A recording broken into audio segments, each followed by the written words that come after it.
Ladies and gentlemen, let's turn it on. Welcome everyone to the Season 8 PTR Campfire Chat. We got youtube.com/Diablo already open. They have put the stream on wait, so it is it's live. We gotta wait another 21.50 minutes to get to know the PTR Campfire Chat Season 8, what's happening, what Season 8 brings, who's that mysterious friend who's returning to the fray. If it's Malphys, if we're getting vaults back, is it seasonal powers? Are the witch powers leaving completely? Are parts of the witch powers staying in the game? I mean, for me, I miss this window. Whenever a season of power is over, I always miss this window. I wish something like witchcraft, vampiric, any of the powers were actually staying permanently. It would make me a very happy little patata. But I just can't see them ever keeping that. Right? But it would just be so cool. Like, imagine them actually keeping that. We're gonna make it a bit quieter. Sorry, Diablo was a bit loud there. We're gonna make it louder for the... Oh, isn't this the... I thought that was the unique one. See, I killed my first goblin, chat. I haven't done the event at all, so that was the first goblin we've killed so far. Mercurius Merle's backpack. No, goblins are everywhere in Nahan too. They're truly like around every corner. Just chill in. Find them. Nothing new. Will kill us. My question rather is, are we gonna have more recycled content or get actually new content, right? I mean, we've had very good content. We have had the vaults. We have had Malphys. That was cool. The tiny robot was cool. We have had good stuff. We have had very amazing things in the game, right? But that is all stuff we have already had. So I would personally prefer new things over good old things to be recycled. I mean, you could argue that the season of the witchcraft was also a recycled season, as it was simply just vampiric powers another time. But I want to cut them some slack because the witchcraft powers were actually great. Like, you can tell me what you want, but I genuinely enjoyed the witchcraft powers. I think they were plenty cool, and I'm not mad. Still not. I genuinely enjoyed Season 7. I might have not played too much of this season, but that had a lot to do with other games coming out and not necessarily with like the season in itself. So we did every class. You followed the Reign of Erebils and you're enjoying it. I mean, the Reign of Erebils was great. Okay, 18 minutes, John. We gotta get our notepad out to write everything down. So I tend to keep a notepad where I write all and everything in from the Campfire Chat. And then I use that notepad to pretty much give you a in-depth video later on what's to come with the new season. So yeah, we made every single class we made to level 60. Every single class we got to pit 100, even Sorg, which was like really something. So I kind of like enjoy playing Sorg. You have me surprised, but I actually did enjoy playing Sorg, despite the weak status of it. That brings us to how many reworks are we going to see, right? Because as always, every season comes with tons of reworks. Not only the... Oh, that was 2 goblins in a row. Jesus Christ. Holy moly. So not only do these seasons come with new, old, refurbished content or not, but a lot of things are also being... Did I just kill 3 goblins in a row? I might have. A lot of things are being reworked as well. Buffed, nerfed. I wonder if they're actually going to butcher Bloodwave. Ah, the blue one splits. You're right. So if the Bloodwave build from the Necromancer, I mean, if they're going to torch it, right? Because I kind of feel like they're not going to leave it like this. They'd be surprising. They actually didn't do anything about it.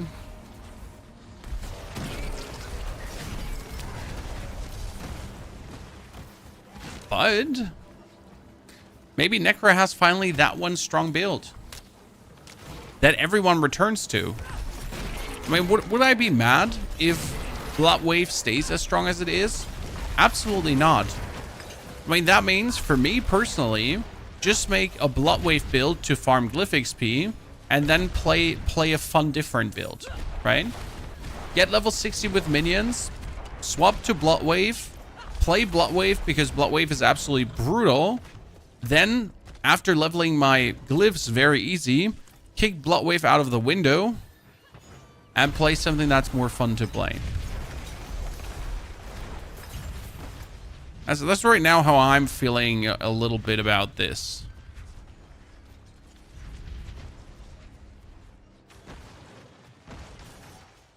That makes sense.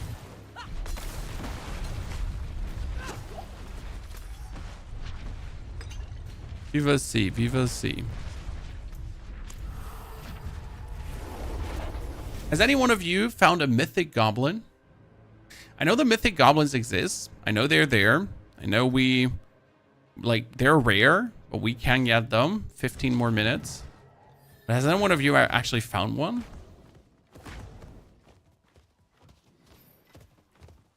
They were supposed to be a so rare rarity.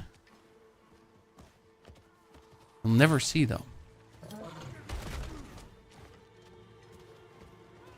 And he can drop them with Resplendent Spark or Mythics. Right out.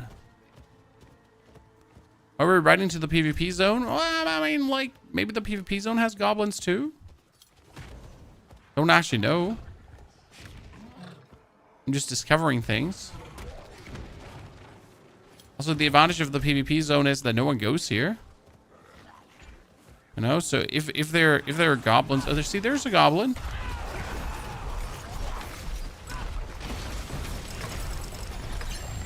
Got it, chat. Told you they're goblins. I'm not crazy.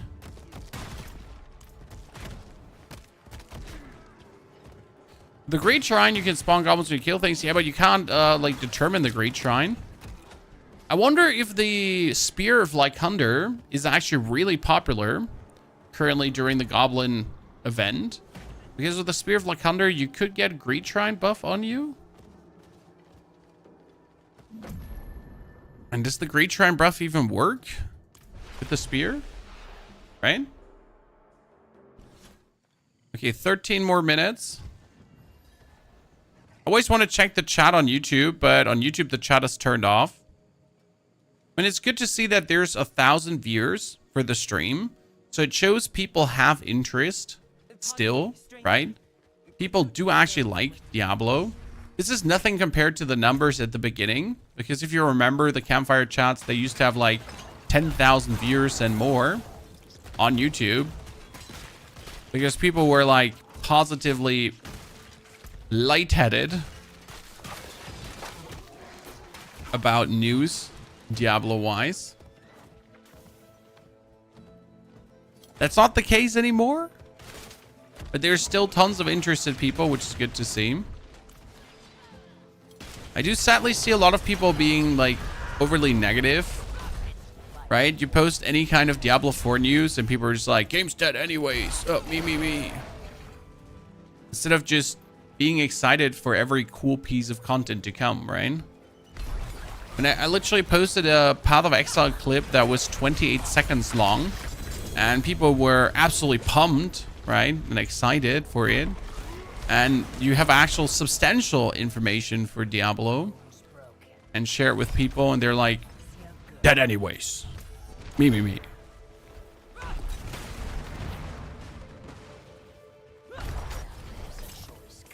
Still can't get over Barbarian just doing casual billions without even trying. without even trying.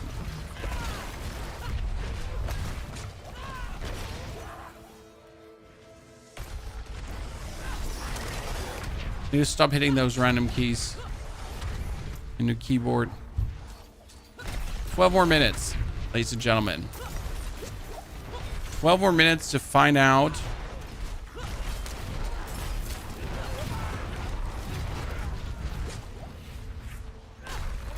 what the patch task realm brings and how soon we're going to get it. What do you predict? More player power level loot or more torment levels?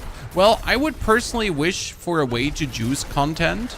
So if they're bringing back the mine cages, and if they allow us to use the mine cages to make our own personal challenge harder, that would be cool. Like if I can make super infernal hordes, super uber ultra bosses and that kind of stuff, I find that positively fun. I don't expect it though, Ugek. So I would like to see it. This is something I would really be excited for. I just don't see it coming, if we're honest with each other. Like that ain't going to be a thing. I hope for any kind of new endgame mechanic. Anything. Okay. Any kind of new endgame mechanic would be great. Need something for it?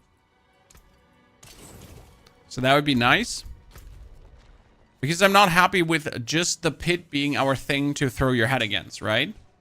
I loved the season where the Infernal Hordes were actually challenging. Because let's be fair right now. Infernal Hordes are not hard. They're not difficult. They're not challenging. And I did truly enjoy the season where Infernal Hordes were like, oh my lord, this is quite something.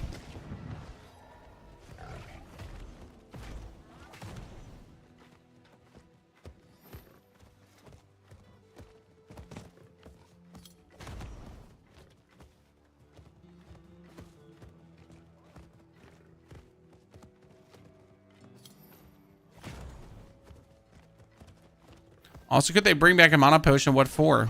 I mean, like seriously, what do you want a mana potion for? Like every build has ways to deal with mana problems. There are no resource issues. I mean, the game is a spender builder game, but the game is already at the point where basic skills are useless. Right? No one actually plays basic skills in their build unless it's a basic skill build that's actually using basic skills for something, right?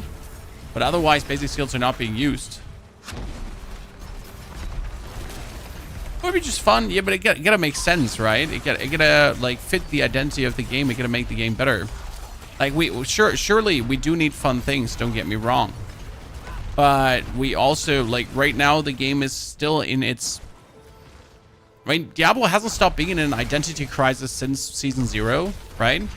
The game has been catching up. The game has not had any time to really innovate. The Vessel of Hatred was meant to be the first leap of innovation for the game. The first leap of something different, daring, changing the whole setup, get-up of the game. So... it was their real mayor push in that regard. But again, since that mayor push, we've been doing nothing but catch up. Wow, he just dropped hundreds of millions. Wow, nice. Wait, there was just 7 million gold from that goblin. It was kind of cool. I wish I had that earlier this season. So that's like kind of like the thing, right? We're playing catch up. Every single season we're playing catch up. Like, tell me a single season where we're not having like tried to kind of right a ship, which is good. I mean, they at least have something to chase for, right? But it would also be nice if they had like some room to breathe, some room to innovate, some room to do something like, you know, new, without people just continuously asking also for, I don't know, like, yeah. You know, just focus on creating something new and exciting and not fixing the game. Because that's like really the thing. Like we're fixing the game, right? Every patch is kind of like, oh, we fixed this, we fixed that. I mean, to this day, minions are still not working correctly. Maybe nowadays they're okay-ish, but it's still full of holes. Damn, there is so many goblins here. It's crazy, and I love it. Like the amount of actual materials and everything we're getting is quite nice. Now I don't even need anything, right? But I just wanted to see how plenty we could push the goblin event forward. I guess it was harsher at the beginning of the event when everyone was logging in, right? But right now, no one is like logging in for this event. It's just me.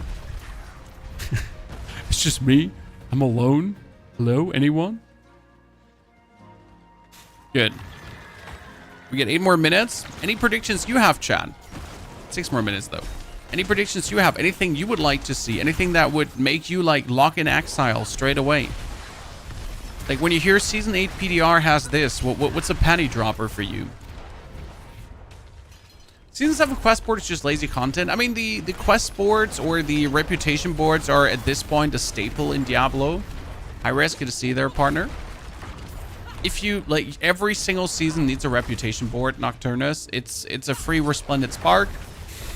It's free unique equipment that helps the casual player to kind of like tech out their character early on without like having to put in too much effort. So I don't think we'll never not get the reputation board. Like no matter what's happening. MPK new character? Well, new character will have to wait for 2026. I'm sorry for the news. You won't get a new character in 2025. The expansion was moved backwards, and I think every expansion will bring a new character. So, like, I wouldn't expect anything, if I'm honest with you. I didn't even know they had an event. I finished the season, then I look back until next season. Oh, I'm with you.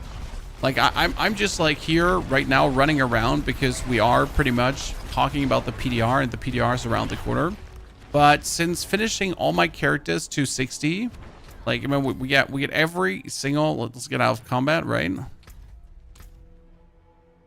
We had every char, every class this season to 60, and it was so much fun because the witch powers allow me to have a unique level experience with each of them, right?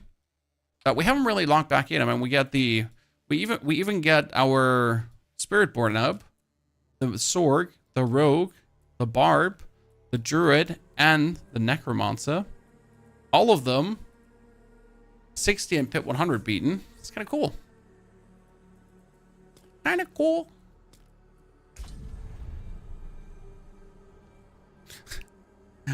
I wonder, so they usually start a campfire chat, right, ladies and gentlemen? They're starting a campfire chat with a video. But we're in mid-season. What kind of video do you want to start with? I mean, you're not going to bring down a Season 7 trailer, right? You're not... You're not going to start things off with, man, like, yeah, so you all have been playing Season 7, I know. So here's the Season of Witchcraft video. Ta-da. Well, you know what you should do? You should start the campfire chat off just with a Season 8 teaser. Just hit us. Okay? Boom, Season 8. Season off. We had Witchcraft, we had Constructs. Season off, Diablo returns. Mephisto 2.0. Big rework. I mean, considering that Season 4 was really called, like, Loot Reborn. Right? Topic of fixing the game. Season 7 was called, Season 4 was called Loot Reborn. Because that's what it was. A complete overhaul, rehash, rework of the loot. Did you miss the campfire chat? No, the campfire chat is about to start. It is 3 more minutes, my friend. We're just killing some goblins to pass the time, and we talk about our predictions, our wants, our things that we'd like to see. 2 hours, 2 minutes, 25 minutes to 225. So we're excitingly looking forward to this.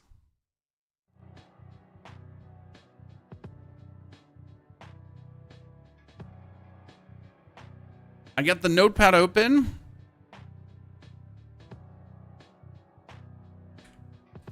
With Season 8.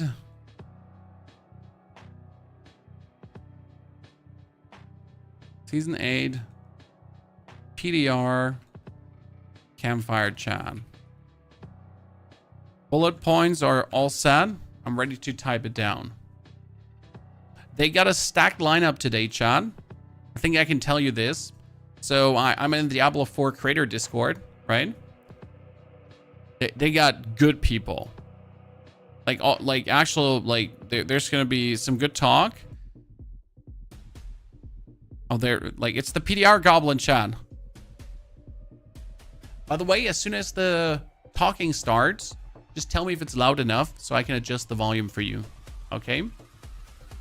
Is Necro still your favorite class? Hasn't changed. Hell, your Amazon has added, Derek. Not before 2026. That's more or less confirmed. Because new classes are only coming as we're getting expansions. There's no chance for this coming early. What are your hopes and wants for next season? I hate to be the person to say I want a new endgame mechanic, but I would like to have some kind of new endgame mechanic to sink my teeth into. Anything. And I would like to see... So, you know what I really would like to see them do? Do something about Infernal Hordes. Infernal Hordes is the best product that Diablo has. Infernal Hordes are amazing. But they haven't changed. They were Season 5. Season 5 is now 6 months ago. 8 months ago? And nothing has been added to Infernal Hordes. Not a single boon, not a single bane, not a single... Nothing. And it's their best product. Hello, Diablo community. Welcome to another Diablo 4 Campfire Chat. This is our PTR Campfire Chat for Season 8. My name is Adam Fletcher. I'm the Director of Community here. Of course, I'm joined by this panel. Should be loud enough now. Introduce yourself. Hi, I'm Colin Feiner. I'm a design director on Diablo 4. Hey, I'm Derek Nunez. I'm a lead seasons designer here on Diablo 4. And hi, I'm Charles Dunn. I'm a class designer working on the final design team. Awesome. And we're also joined by Ruben Marquez, who, aka Blood, Still louder? is actually behind the scenes. He'll be playing through some gameplay that we're going to be showing off here in a little bit. Oh, there he is. He's saying hi, waving. We'll see more of him here in a little bit when maybe not Marak. You're making it too loud now? We got to see a good minute and a half of him before the stream actually started. Crazy day. First, I do want to start off with that we had a smoothie delivery this morning, and Marcus is not here, as you can see. PTR is planned to come to console. Forgot Maybe not yet. Smoothie and the order, so I just kicked him off the stream. No, I'm just kidding. But I told him I'd bring it up because I'm like, oh, my smoothie's not here. But either way, we have a lot to talk about regarding Season 8. And that's actually the end of the stream, so that's all I wanted to bring up. No, that Adam is still in. For Season 8 PTR, the other Adam I know a left, few other topics that we wanted to hit on was kind of related to some of the quality of life stuff that's going to be coming with this specific season based off of feedback and things we've seen within the game. And also one big topic is around mid-season updates. It's actually something that a lot of people have been asking about. And we do want to give a little bit of an update on what mid-season updates will be going forward and how we're kind of thinking about it from here. So, Colin, did you want to talk a little bit about how we're planning on doing mid-season updates?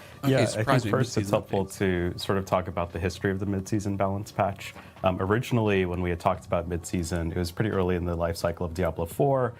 We would add a ton of items, and we do sort of envision doing a lot of big swings in terms of big nerfs to overperforming builds and big buffs to underperforming builds. But as we've seen, we've added more progression and things like Season 4 itemization, there's a lot more time investment in terms of getting your build online and really refining and optimizing it.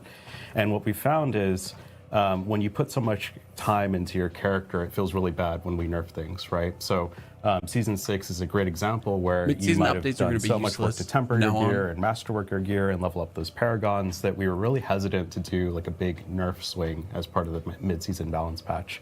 Sort of on the other hand, right, we didn't want to massively buff underperforming builds to match the overperforming builds, because we didn't want to create this insane, sort of arms race, and then we're at pit tier 9,000, right? It'd be ridiculous.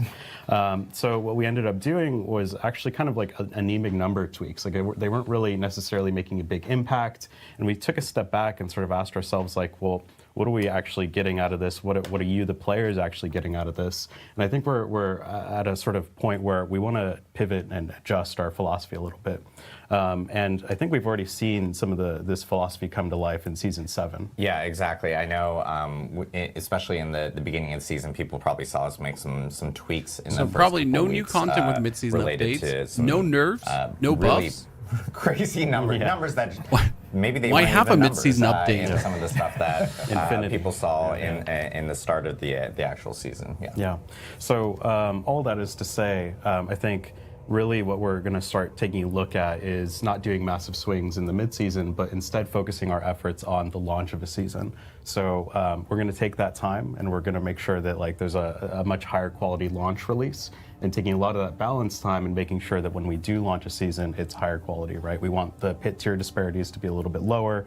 We want to make sure that, when a new season launches, the new builds that we're adding are going to be really effective. See, and there's no a lot more of fun ways mid-season to balance play. updates. This doesn't mean we're never going to balance or touch the game. It actually means we're just going to shift our efforts to the beginning of the season. Yeah. So early on, we're going to be pretty vigilant in terms of things that are underperforming or way overperforming and acting quickly on them. Yeah, the goal here is really to get everything closer in terms of Prediction King chat. less egregious, builds being super high up there. We saw that, I think, specifically in Season 6 with the Spiritborn, and it kind of stayed consistent that way. We know we got a lot of feedback of hey, this feels kind of poopy if the my build is 30, 40 pit tiers below, and so the goal is really to kind of bring and keep things more aligned, especially I do believe this is season. a good change. So as Don't Colin get me wrong, mentioned, Chad. in the first couple weeks, This I know is a there's good going to change. be more effort in putting tweaks during that time to really respect the player's time as well. It still seems poor. Yeah, that timing right? is really important, because our mid-season updates in the past had come a month or a month and a half into the season, once players have been really invested in their build.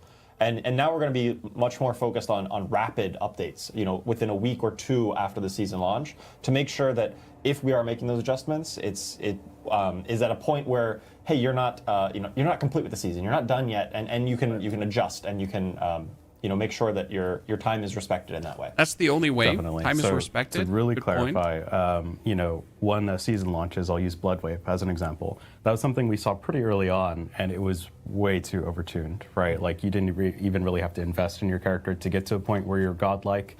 And that is something that we would probably act quickly on as a part of the next season, for example. And I think a big point of clarity is if Bloodwave using that as an example is very much an S tier build right now in this season. S plus. S plus for better, sure. I think better that launch the goal balance. is not to No more mid-season immediately take it updates. to F or even immediately take it to C or anything like that. It's If really the promise keep works. it still an S, but also GG. make sure that it's still at least lined up with the other builds that might be up there in that top tier. Yeah. Conversely, too, I just want to make it super clear.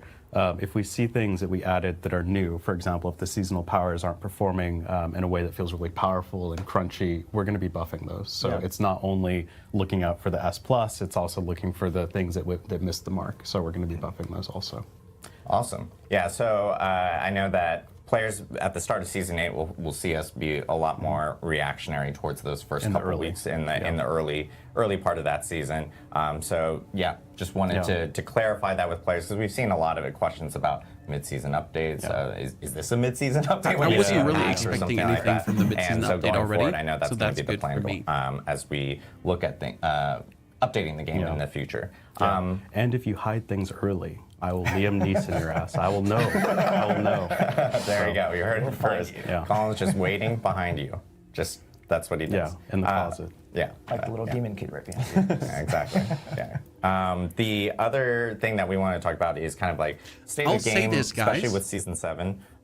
All of them look healthy, though. Very well slept. No one looks stressed. This is a good sign, technically, because usually they look really fucking tired.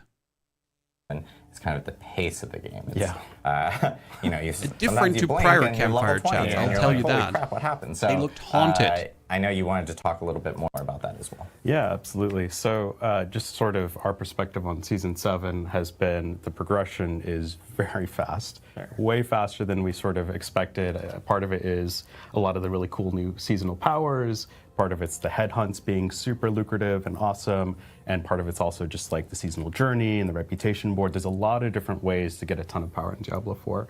And what we've seen is compared to Season 6, which had a lot of positive feedback as part of our revamped progression model, is that a lot of that has sort of gone down the drain in terms of how fast players are chewing through some of the content. So we actually have a graph that we could look at. I apologize, this is terrible, but I just pulled it from the stat, our sort of stat page. It's not the greatest, but this is a picture of Season 6. Hours. You can see on the y-axis here. It was taking roughly people around 15, 17 hours on average to get to max level. We felt like that was a pretty good journey, right? Part of Diablo is that sort of 0 to hero journey, and part of what's fun about leveling is you start to sort of form a build and find a lot of different pieces early on when you're still forming your character, where customization is really fun, right? You're not necessarily locked into a build. So we felt like that was a pretty good clip for hitting max level. It's on average. I want to so hear the average from faster or Season slower, 7. depending on sort of how much of a blaster you are. So we felt like that was a pretty good average, especially with difficulty tiers and your ability to sort of go faster or slower based on your pacing. And let's go to Season 7 now. And it nearly doubled. 9 hours on average, that's crazy. So it took me you can 3. see that it was taking about 9 character. hours on average, which is kind of insane, right? Again, this is the average. So if you're, if you're like a Wudijo of the world, it's probably more like 2 hours or like 30 minutes. And that was something that we definitely feel like has sort of missed the mark in terms of that initial journey. I don't think it missed the So mark. we are going to 10 be hours making some average should be changes nice. just to adjust for a lot of the seasonal power and things like that. We're not going to necessarily nerf the power of the seasonal power. We still want you to feel powerful, but we are going to essentially take a look at the 1 to 25 experience and just smooth that out a little bit, which is going to essentially make the leveling experience a little bit closer to Season 6. So it is going to be a slower from 1 to 25, but one thing we've done to sort of compensate that I don't think is they're we've going to taken do a look at the themselves a favor with itemization. that. We don't like that rares and sort of magic items immediately disappear after the first 5 minutes of the game. Yeah, I think you kind of get to that point like we were talking about. If you get to like level 20, you blink and you're level 20, and then at the same time you blink and you're like, blues and yellows. I only look at oranges now, or like what's this other color? So I know that we have some changes that you wanted to talk about. Yeah, and again, like a lot of this is in the spirit of making sure that 0 to hero journey is really satisfying, right? That's what makes it so awesome when playing Diablo, is that sort of, I start with nothing and become a god, right? So we are taking a look at the itemization so that it doesn't just feel like a slog from 1 to 25. What we're going to be doing is, I'm going to jump actually into the legendaries really quick, because it's really important, a really important part of this. The other thing that was contributing to this leveling pace was that players are getting a legendary every 3 to 4 minutes, and that's from 1 to 60. That's not just in the end game, and it just felt like legendary item quality. I think this is a good change. Rare items are finally useful again, Chad. Across the leveling journey, you didn't have. You sort of hit max level. There was no journey to assembling your build. You just had everything as part of the Codex of Power. So we're also reducing the legendary rate from leveling. We're not really touching the end game legendary drop rates, but from leveling we are adjusting that, and to compensate that, to jump back into the magic and rares. We're making it so that magics can have up to 2 affixes. So sometimes you're going to find, from your 1 to 25 journey, a pretty good magic item. It might actually be I don't better like that than you a get rare, less for example, legendaries, because it might have because dropped that earlier means less for you. It might have aspects. higher eye power. And then we're also making it so that rares can sometimes have up to 3 affixes. And what that means is, when you get a drop at level 35 from a Whisper Cache, right now, in Season 7, it feels terrible when you don't get a legendary item, because you just know that it's just not even worth looking at, right? But now that rare items can have up to 3 affixes, that means that you might have a really good imprintable base. It means all the rares that drop across the game from 1 to 60 could actually be pretty great gear for you. I do like that especially rares with are all of the back crafting and options. useful, So we think that right? this helps smooth out the Ladies 1 and to 60 gentlemen, journey. because rares have I been will like, why do caveat they that even the exist? rare quality is not the best at max rares. level. Still, it's going to be a lower eye power, so you're not going to have to filter through a bunch of rares at max level. We're not going to go back to pre-season 4. So yeah, we think this is this sort of smoothing out of the leveling curve, taking a look just at being the magic reactive. rarities Yes, we or talked the item about it. qualities. Fixing is just going to make problems, the not experience making feel new a lot things. more rewarding and satisfying. It's as a you go good through these change. levels. but we're back to fixing problems and not making And then new I things. know some of the other items we've been talking about have been like Yeah, a we're little bit of, staring like, at yellows torment again, progression. DKK. We've seen It's a drastic so-and-so differences between, fix. like season 6 to season 7, and it's something I know we're making tweaks to. Yeah, so the other half of Diablo is obviously the max level endgame, right? And we've heard a ton of feedback that it just feels like a weekend game right now. You can just blast through all the torment tiers. There's nothing that's really satisfying about it. There's nothing to work towards just because you're just getting so much power so frequently and just really crushing this content. So what we've done here is, if we go to the slide, we've actually given. Actually, let me jump into some of the stats here because I think it's really interesting. A lot of people got to Torment 4 very quickly. So on average, it was taking players around 15 hours to get to Torment 4. That's like roughly double how quickly it took in Season 6, which is kind of insane. Again, it's the culmination of seasonal powers and all this crazy stuff going on. I think this is fine. And the other part of it is that 50% of players are actually hitting Torment 4. But just it's from a also reactive philosophy change again. standpoint, we really want whatever the hardest Torment tier is, in this case Torment 4, to be aspirational. And to us, that means around 10%. That means that if you're really Johnny Badass, you need to be in the top 10% of players to actually get there. And it's not hitting the mark. So what we're going to do is make some adjustments. So Torment 1 is now going to start at pit tier 10, which means we've effectively added 10 pit tiers to the pit, because now Torment 1 starts earlier. And then we've also increased the Torment pit scaling, health by roughly 20% multiplicative, and then some damage increases. Yeah, and that pit scaling is, every level of the pit is multiplicative on previous levels. So it's not just like, oh, whatever pit I was at, it's now 20% harder. It's actually like kind of stacking 20% every level. So and the end result is that a pit tier 100 is much harder than it was before, and that will that makes it harder to reach that absolute highest end, and gives you a little bit more for those builds and those This will not blasters who are affect getting up to any that highest pit tier. good It's going player, to be quite a bit harder, but to it will get affect to the quite casual that, player, same level next But I'm not season. sure if it's going to make it more fun for them. So with that sort of culminates in moving Torment 1 I don't know if this is a to more set fun pit tier update. 10 and effectively adding 10 pit tiers and increasing the multiplicative scaling of the pit tier scaling. Is the journey is going to be a lot more sort of satisfying. There's a lot more sort of peaks to climb. And it also means pit tier 150 is going to be when their very KPI difficult. is time spent in game, so difficult this that just I don't increases believe the any time people spent in reach it. game, I but don't know, not do the something silly fun on spent in this game. now. I'll probably regret that's it. signing up for Colin doing says something this silly now. on stream. And then within the first week. That's a challenge to all of you out there. Yeah, you all But can vote I on can the understand silly people things that I looking do. for a challenge, right? Conversely, I just wanna Gatekeeping cover Torment this 4 really, isn't the fix quickly, we though. need. Torment Exactly, 4, we need more end game. Isn't going to be insanely harder than it was before. It's going to be roughly around gatekeeping people pit tier from getting there. 76 is on live right now, so season 7. So think about the game that you're playing right now. Torment 4 is going to be about 11 pit tiers harder. So it's still achievable. It's just that upper end is also just going to be that much harder to sort of climb through. Awesome. So we got a lot of changes coming for. Let's like keep an torment open ear. scaling, obviously, some Chat, let's itemization be changes. open. So the big thing being, as you're leveling up, you're going to see a lot more opportunities to find items, especially with the changes to blue and yellow items there. And then, of course, as you mentioned, the big caveat is like at 60, the item on legendary Sort is gonna be not so good this the season. best method, So you're and just the screwed best anyways. items to actually grab. So yeah, lots of big changes coming up. Great to actually walk through all of them. I know we have a ton more to talk about specifically around the new season. So thank you, Colin. See, new season, they said it, John. Over New to, season, to season Derek, 8 because I review, know it's coming. we do want to talk about the new season and what players are actually going to be experiencing in this PTR. Again, just to redefine what PTR is for some people, because I got messages from people going like, well, PTRs are sometimes buggy, and I'm like, well, it's a PTR, so it is like a beta or an alpha, an early look into a game, so we expect that. There will be like known issues, and we'll actually have those known issues on our forums, so people can actually see them. You can report bugs. It actually helps when you guys actually jump into Stream title a didn't PTR scam you. and experience it, and give us feedback. Because Lucas, that the new helps stuff tweak, wasn't there yet. the start So of the far we've season just for- talked. So far we've just talked about fixes. New stuff is about to come. Be having, of course, a PTR, and we'll be talking about it here in a second. And if you remember with season 7, we kind of had this like this overarching theme with like big changes in that season.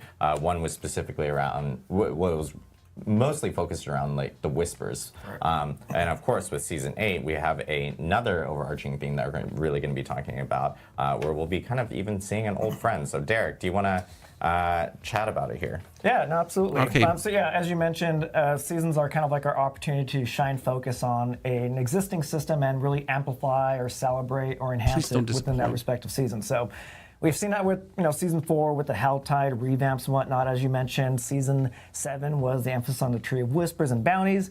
So as Colin kind of mapped out the journey to the end game, we wanted to shine focus on a major end game feature, namely surrounding our bosses. And we have a lot of really cool bosses in the world of Sanctuary. But more specifically, the Lair boss system, or as some of us, and we reference it to as the boss ladder. So season 8, focus is on the Lair boss system. We're going to be doing a whole mess of new things to it. So we're adding new bosses, new mechanics, quality of life updates, and a revamped materials loop that I'm going to be covering throughout the course of the segment. Okay. So first I just want to kind of talk about the new bosses and additions to the roster. So when we're talking about the Lair bosses, these are like the biggest, baddest bosses of Sanctuary. So we're looking at how do we add to the roster in a meaningful way, but also which bosses do we add that are impactful and versatile enough to carry the entire theme of a season. So with that in mind, we're just asking ourselves a question of which are the right bosses to bring. You mentioned an old friend. So we had to choose something that was versatile. We had to choose something that was big, bad. So that's where we go to Belial. Yes, Belial. Season 8, Belial's return. Belial's back in Sanctuary. He is climbing his way to the top of the Lair boss ladder. He is the new, exalted pinnacle challenge within the ladder. He is the highest challenge, the highest reward, and he also has some very unique reward-related tricks up his sleeve that I'll cover a little bit later. So for now, just know that Belial's back, and he's also just not joining the party alone. He's bringing a couple of friends from our Vessel of Hatred. So first up is our buddy Urvar. So Urvar's joining the roster of the Lair boss ladder system. He's going to be filling out kind of like the lowest rung of the ladder. So he's going to be joining the party with the Varshans and the Beast and Ice like and whatnot. So Urvar's back, and we're also bringing back another Vessel of Hatred character. That's cool. The Harbinger of Hatred. So happy That's for cool. this. Yeah, no, this one's... I love this fight. We're going to see a little bit more of this guy in just a little bit, but... I hope they revamp the fight, though. Will be joining kind of the second rung of the ladder with the likes of Duriel and Andariel. And one thing I just do want to stress is that both of these Vessel of Hatred bosses will dip into the shared loot pools so we're of gonna other have bosses within their respective tier, but That's also the number 1? have some additional bonuses that is Is that a new specific to the Duriel? Vessel of Hatred, And a new like being a Varshan? great source of tributes and runes. But Belial, for all intents and purposes, is available to everyone, and he is just the new pinnacle challenge of the boss ladder. So you're saying I even hope the harder fight than is going to be Duriel hard. right now. He's going to be harder. And you have more to do rewarding than mechanics. even those. Absolutely. Okay? Yes. Like Lilith. Belial, New top tier. New top tier. Belial, Lord of Lies, he's not messing around. And Like I'm really Lilith. excited about this because I think this is going to pair really well with the sort of leveling journey in the Torment progression where we're making things a little bit more aspirational, a little bit more challenging. It's really like a return to the heart of the Diablo experience, right? Sort of leveling from nothing and taking on these huge big bads to claim their loot. Yeah, no, absolutely. I think that's kind of like the inherent cool thing about the Lair boss ladder system is that you start with like the initiate level floor, you take those on, you graduate to the next level, and then now you have kind of Belial just always there looming over you. Yeah. That's kind of like the aspirational, yes, I get to go My fight only him now. negative But point? for those This is who nothing know new. about This is our just buddy Belial, fixing an Lord old of Lies, system again. You know that he kind of know? appears in different forms. So this is what we're kind of referencing as like his supreme form that appears at the top of the Lair boss ladder. But he also has his, I guess, smaller, more agile, compact form. I like to affectionately refer to him as Baby Belial, but this is Belial in his more compact form. And throughout the course of the season, or I guess just the Lair boss mechanics, he's going to be popping up all over the place. But I'm really excited about this version of Belial's new role in the Lair boss ladder system in the sense that defeating and looting any of the Lair bosses has a small percent chance to initiate a surprise ambush from Belial himself. That's cool. And this is really cool because this is kind of like a 2 for the price of 1 payout. So let's say I fight Andariel, I defeat Andariel, I loot Andariel, and I get this special ambush triggered. And if I defeat Belial, I'll get a double payout of Undario's loot. So I got the loot from Undario, and I get another payout of Undario's loot from defeating Belial himself. So that's huge. It's a really exciting kind of just like injection of some fun novel mechanics within the Lair boss cool. system that we're doing over and over and over again. So again, really excited about this update. I like that change. That's a very good change. Teasing kind of the rewards relationship and connection that Belial has. This version of Belial has a very special connection I like that it's to random. his larger supreme So form you're just in done the and Lair suddenly boss it's battle like, that I'll touch upon a little bit "Bololol." later. A lot of teasing that I'm kind of just setting up. There's a lot to go over. We're going to lie to everybody. Yeah, we're just kidding. Yeah, we're like, As part of the theme, Belial's actually not here. This is a lie. Yeah. Double loot, double mythics. Yeah, so that was that. That was the the Belial ambushes. But I also want to talk about some additional major sweeping updates that's coming in with just the system as a whole. And I want to talk about the summoning materials. Okay. As we know, Surprise the way me. that the system currently functions is, you do activities, you get summoning items. We're making you notes, go by the visit way, Chad. boss, and you plop them in, you summon the boss, and then that's kind of just a flow. So when we're looking at the Lair boss system, we don't just look about ways that we can add to it. We also look about opportunities to resolve or reduce some frictions, or just areas for improvement that we can have with it. Since it's a very mature system, we get a lot of feedback that we diligently ingest and talk about and whatnot on our team. So when it came to the summoning materials, we identified a couple of key points of, I guess, friction that players are currently having with it. One is, since you have to ante up your summoning materials just to summon the boss, it's kind of a feels bad moment when you realize that you just wasted X number of materials to find out that you can't defeat Duriel. Like, okay, that's wasted materials, back to the loop, maybe I'll fight him another week or two depending how fast you are. And it's just generally not a great feeling for myself or for players and whatnot. Yeah, I definitely have run into this where it's like, I'm only going to fight the boss when I can guaranteed win against it. Right. So you never actually. And how do you know that too? Until how do you know? Trial and error. Like you never really have that like actual fun fight with the boss where you're like, oh, am I going to lose or not? Because it's like, well, I'm just not going to risk it. Yeah, I've had times where I'm like, I don't know if my build's quite ready, so I'll try to fight a boss, and then I'm like, oh, this is really tough. Like I die a couple times, and I'm like, do I really want to keep like retrying it? Yeah. Because like, well, I've already invested. I'm kind of committed. So with this new way, I don't need to invest those right up front. I can just go and fight them right away and see how strong I am without risking the materials. Yeah.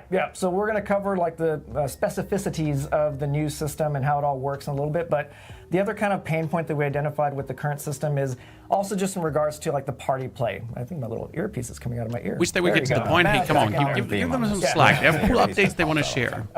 We do it live here.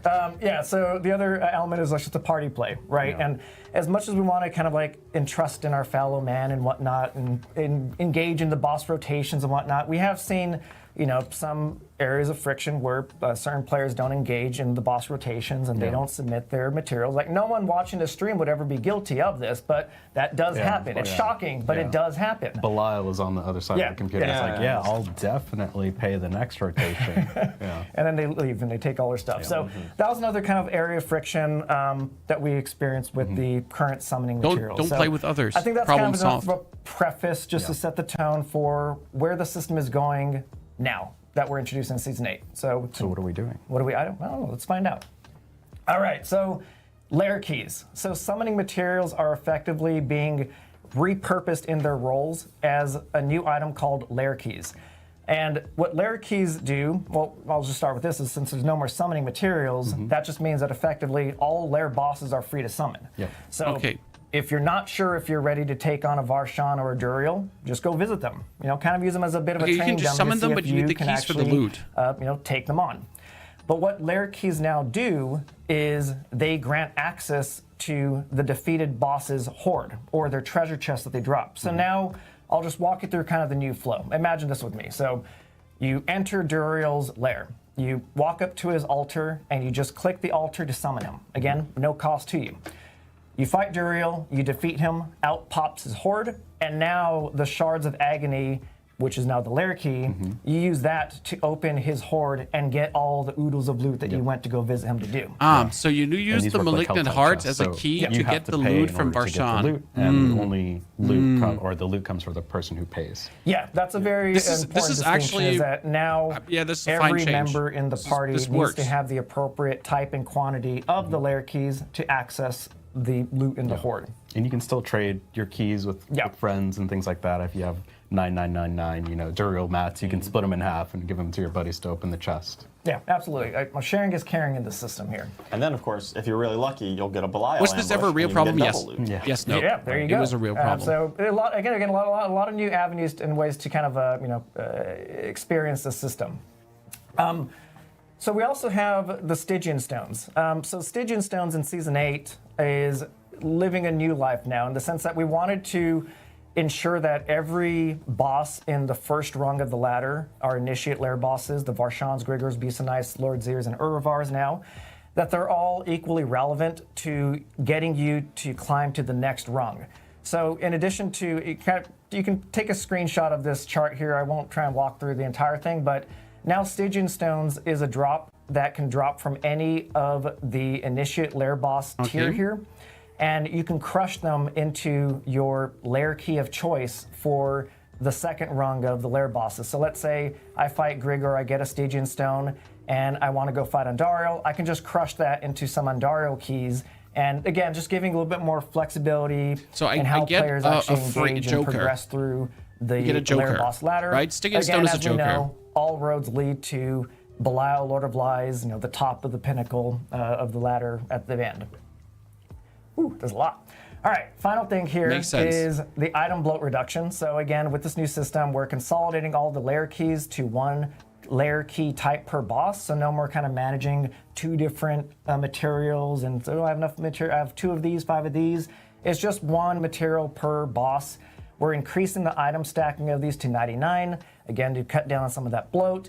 And one of my personal favorites here is that we're also normalizing the counts of required lair keys per boss rank. So all the initiate tiered bosses. Technically, there's no reason to make a party. Yes. Technically, there's no reason why you would fight with others. It's just cutting down on the total mental math and memory that is kind of affecting the, on-ramping enjoyment of the current system.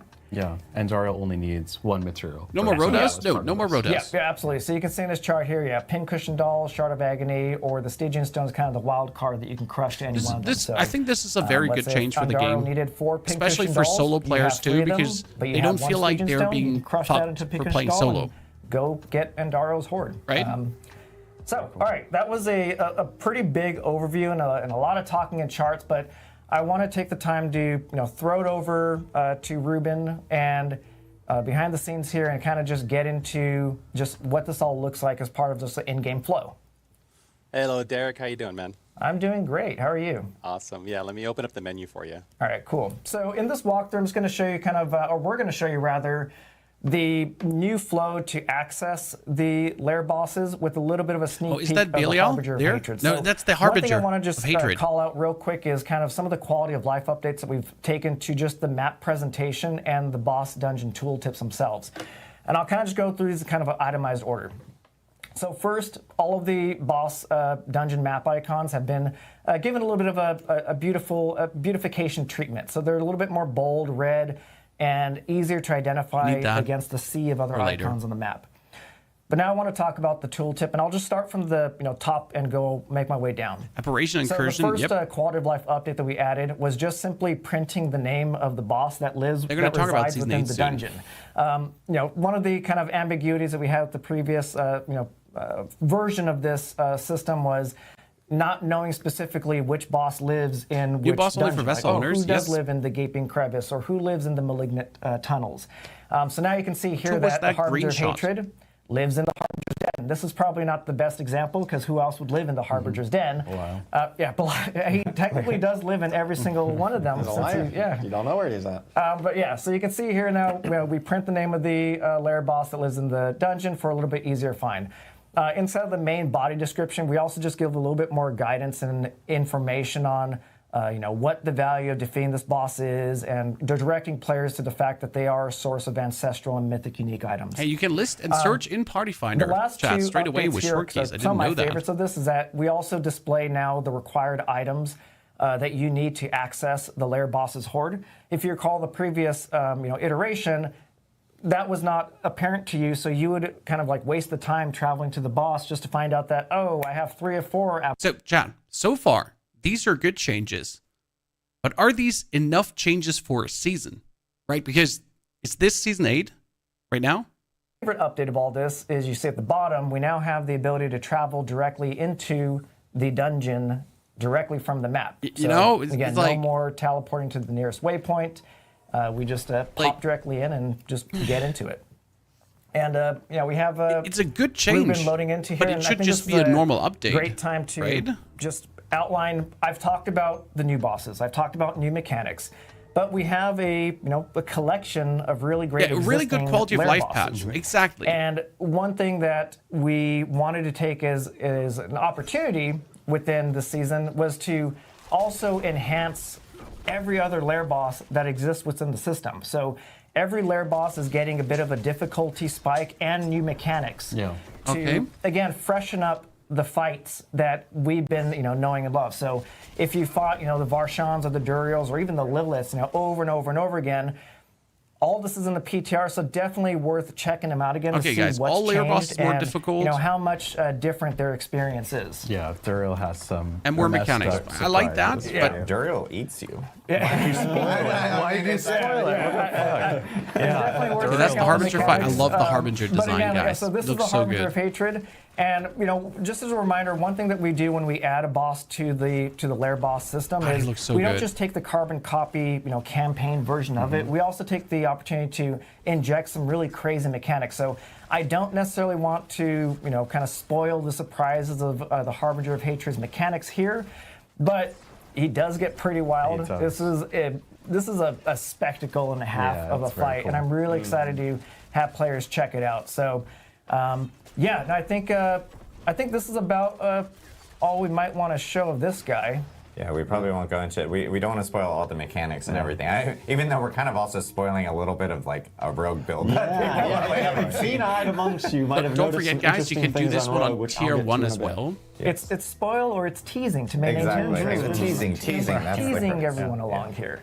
Okay, all good changes. So now that was a sneak peek at the Harbinger of Hatred. Not enough for a new season. So give us more. The all Lair bosses are getting a boost in both their performance and just the mechanics that they have. Yep. But let's, we fast forwarded past, the Harbinger of Hatred. The only reason to use the party finders right now, if you suck and you can't kill the boss fast enough.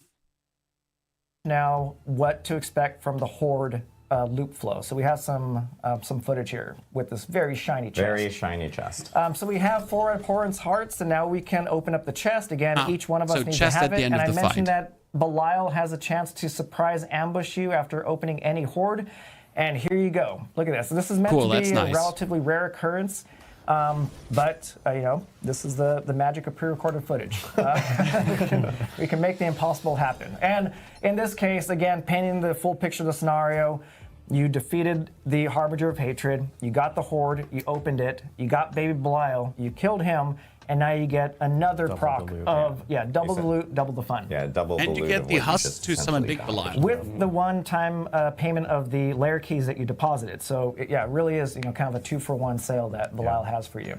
And if you noticed, you might have seen, we did keep a bonus for party play.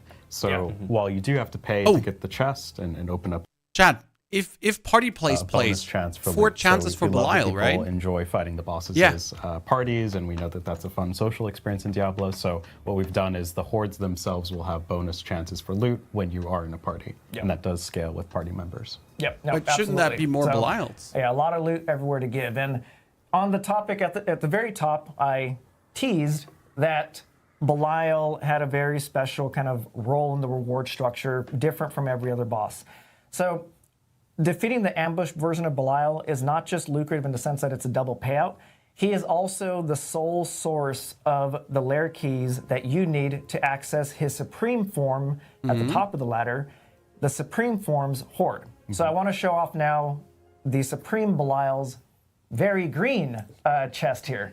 Okay. So you can see here, it doesn't open up right away. I have some options. So the really cool thing about the Supreme Belial's Horde is that you can set it to mimic the reward drops of any other existing Lair boss. So let's say if you are trying to do Duriel runs to get the special stuff that he has, And you can set your Belial to drop the Duriel loot, and he will do so at an enhanced rate. So it's even better than if you just went to go fight Duriel specifically.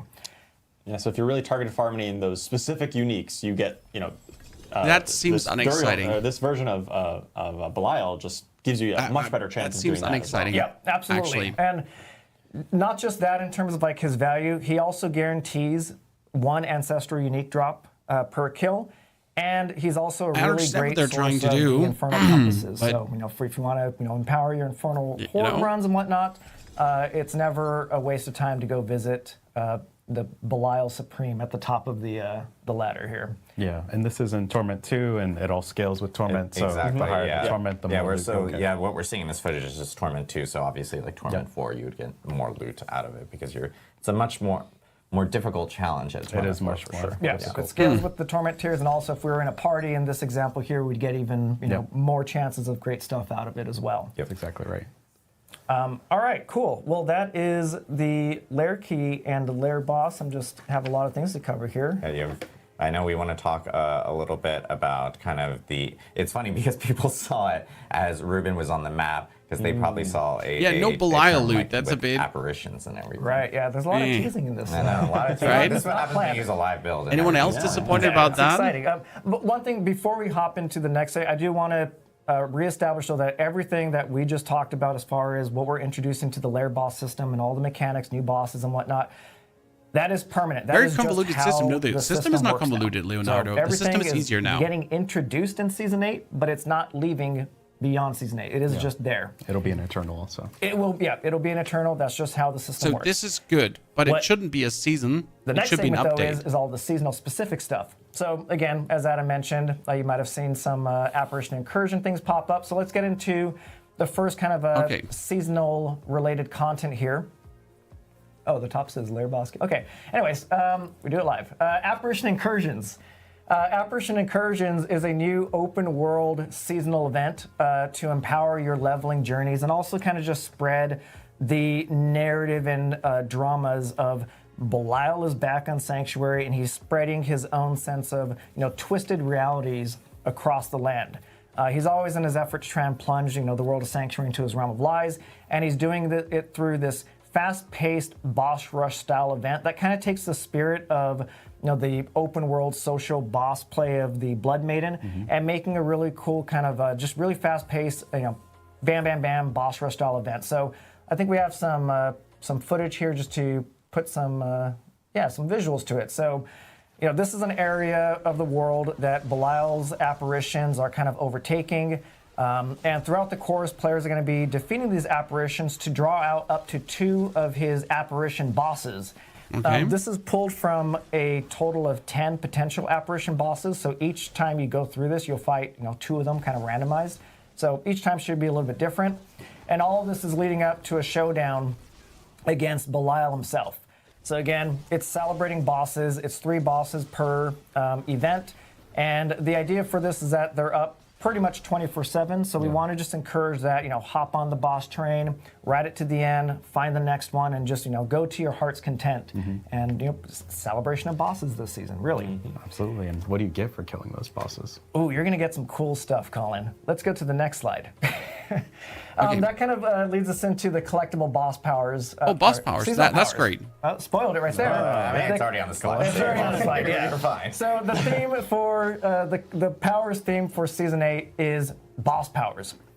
So Belial being kind of like the illusionary character he is, mimicry and whatnot. In Season 8, players will be acquiring the ability to steal and mimic the powers of up to 24 targeted bosses across Sanctuary. So we have 24 collectible powers that are gathered from the first time kill of targeted bosses across the full content from level 1 till the very top. So you asked about, what do the apparition bosses give you? I like that we get powers, so I'm aside fine from the loot and with all that that. stuff, they're also your first source of your first 10 boss powers that make up the magic tiers. You can kind of see in this little chart here.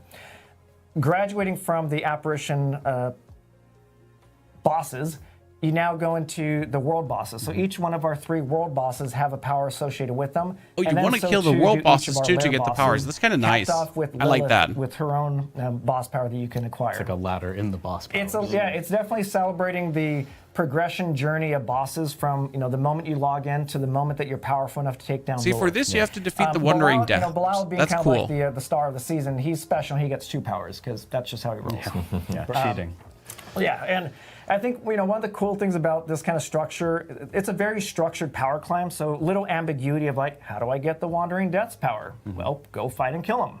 It's just that nice little structured journey that kind of is a nice little stamp collection just to reward It's going to feel like a little bit Pokemon. Got to collect them all, pick up game. Like make my checklist, kill the Wandering Death. The coolest Killed part, the in my Avarice. opinion, here is that Killed it's Belial. also just how the powers work this season. So you can see that we have 4 slots, the top slot and 3 little kind of like supporting slots. So the really cool thing is that each one of these powers have 2 sides to them that activate depending on which power slot you put them in. So you can have up to 1 main you can have up to 1 power slot into your main power slots, or you can have up to 3 power slot into your modifier slots. And I just want to dive into this Wandering Death's chest beam example here. So if I were to slot the Wandering Death's power into the main power slot, I would actually unlock the full representation of his iconic chest beam power. So the main powers is activating and unlocking. If you can kill this tier 1, you get everyone blasted into tier 4. Power that is representative of the boss. We're going to show kind of a little bit of a showcase after this, but that's how that respective area of the power system works. The modifier slots, though, are cool and powerful in their own right, though. So let's say I wish for more endgame max, me too. And I got another copy paste season. For whatever I won't call it copy paste season, but it seems more like a good update right now than a new season. That I own it I'm with you on that. By slotting it into the modifier slots, which activates kind of like the side B of it, which is more of a supporting thing. So in this case, it's your main power. Now it empowers your main power to instantly execute non-boss enemies when they're within a certain threshold of life. So it's not just 24 ways to kind of express your sense of power this season. It's 48 because each of these powers have kind of like 2 sides to them. Yeah, it's really like build your own boss power. Essentially, yeah, it's a lot of fun just kind of like mix match, slot around, and see what kind of a concoction you come up with, and that's something that I'm particularly interested in going to the PTR. Is like, what are some of the favorite combinations, or ideally, what are the favorite combinations this is definitely based going off to be of the fun to circumstance play. that you're going into? Definitely. Yeah, go ahead, but Charles. one thing I wanted to... The new that I'm really systems excited are not about increasing system is, the longevity in previous currently. Seasonal power systems, we sometimes found as you got really high, Paragon levels, your build is like super powerful. The relative impact of some of the seasonal powers was a little lower. They didn't really scale with you as well as we really wanted to. We've done an update in this season where these boss powers are going to scale with your Paragon level. It's like a bunch of quality of life. Up. And so they actually are going to get more powerful as you get more powerful. Right. So the exact number that you as soon as you unlock it maybe is not the most powerful thing, but as you're right now it sounds like up, 2 weeks it's of still fun. going to be relevant max. to your build at every stage of your progression. Yeah, it's really good. And I like the fact that the powers don't kind of just live on their own little island. Like they get ingrained into the every other class to systems 60, that we're engaging 100, with. kill Belial. So that's a high level of the boss powers for season 8. And I want to toss it back to Ruben for just kind of a little bit of a live showcase of them.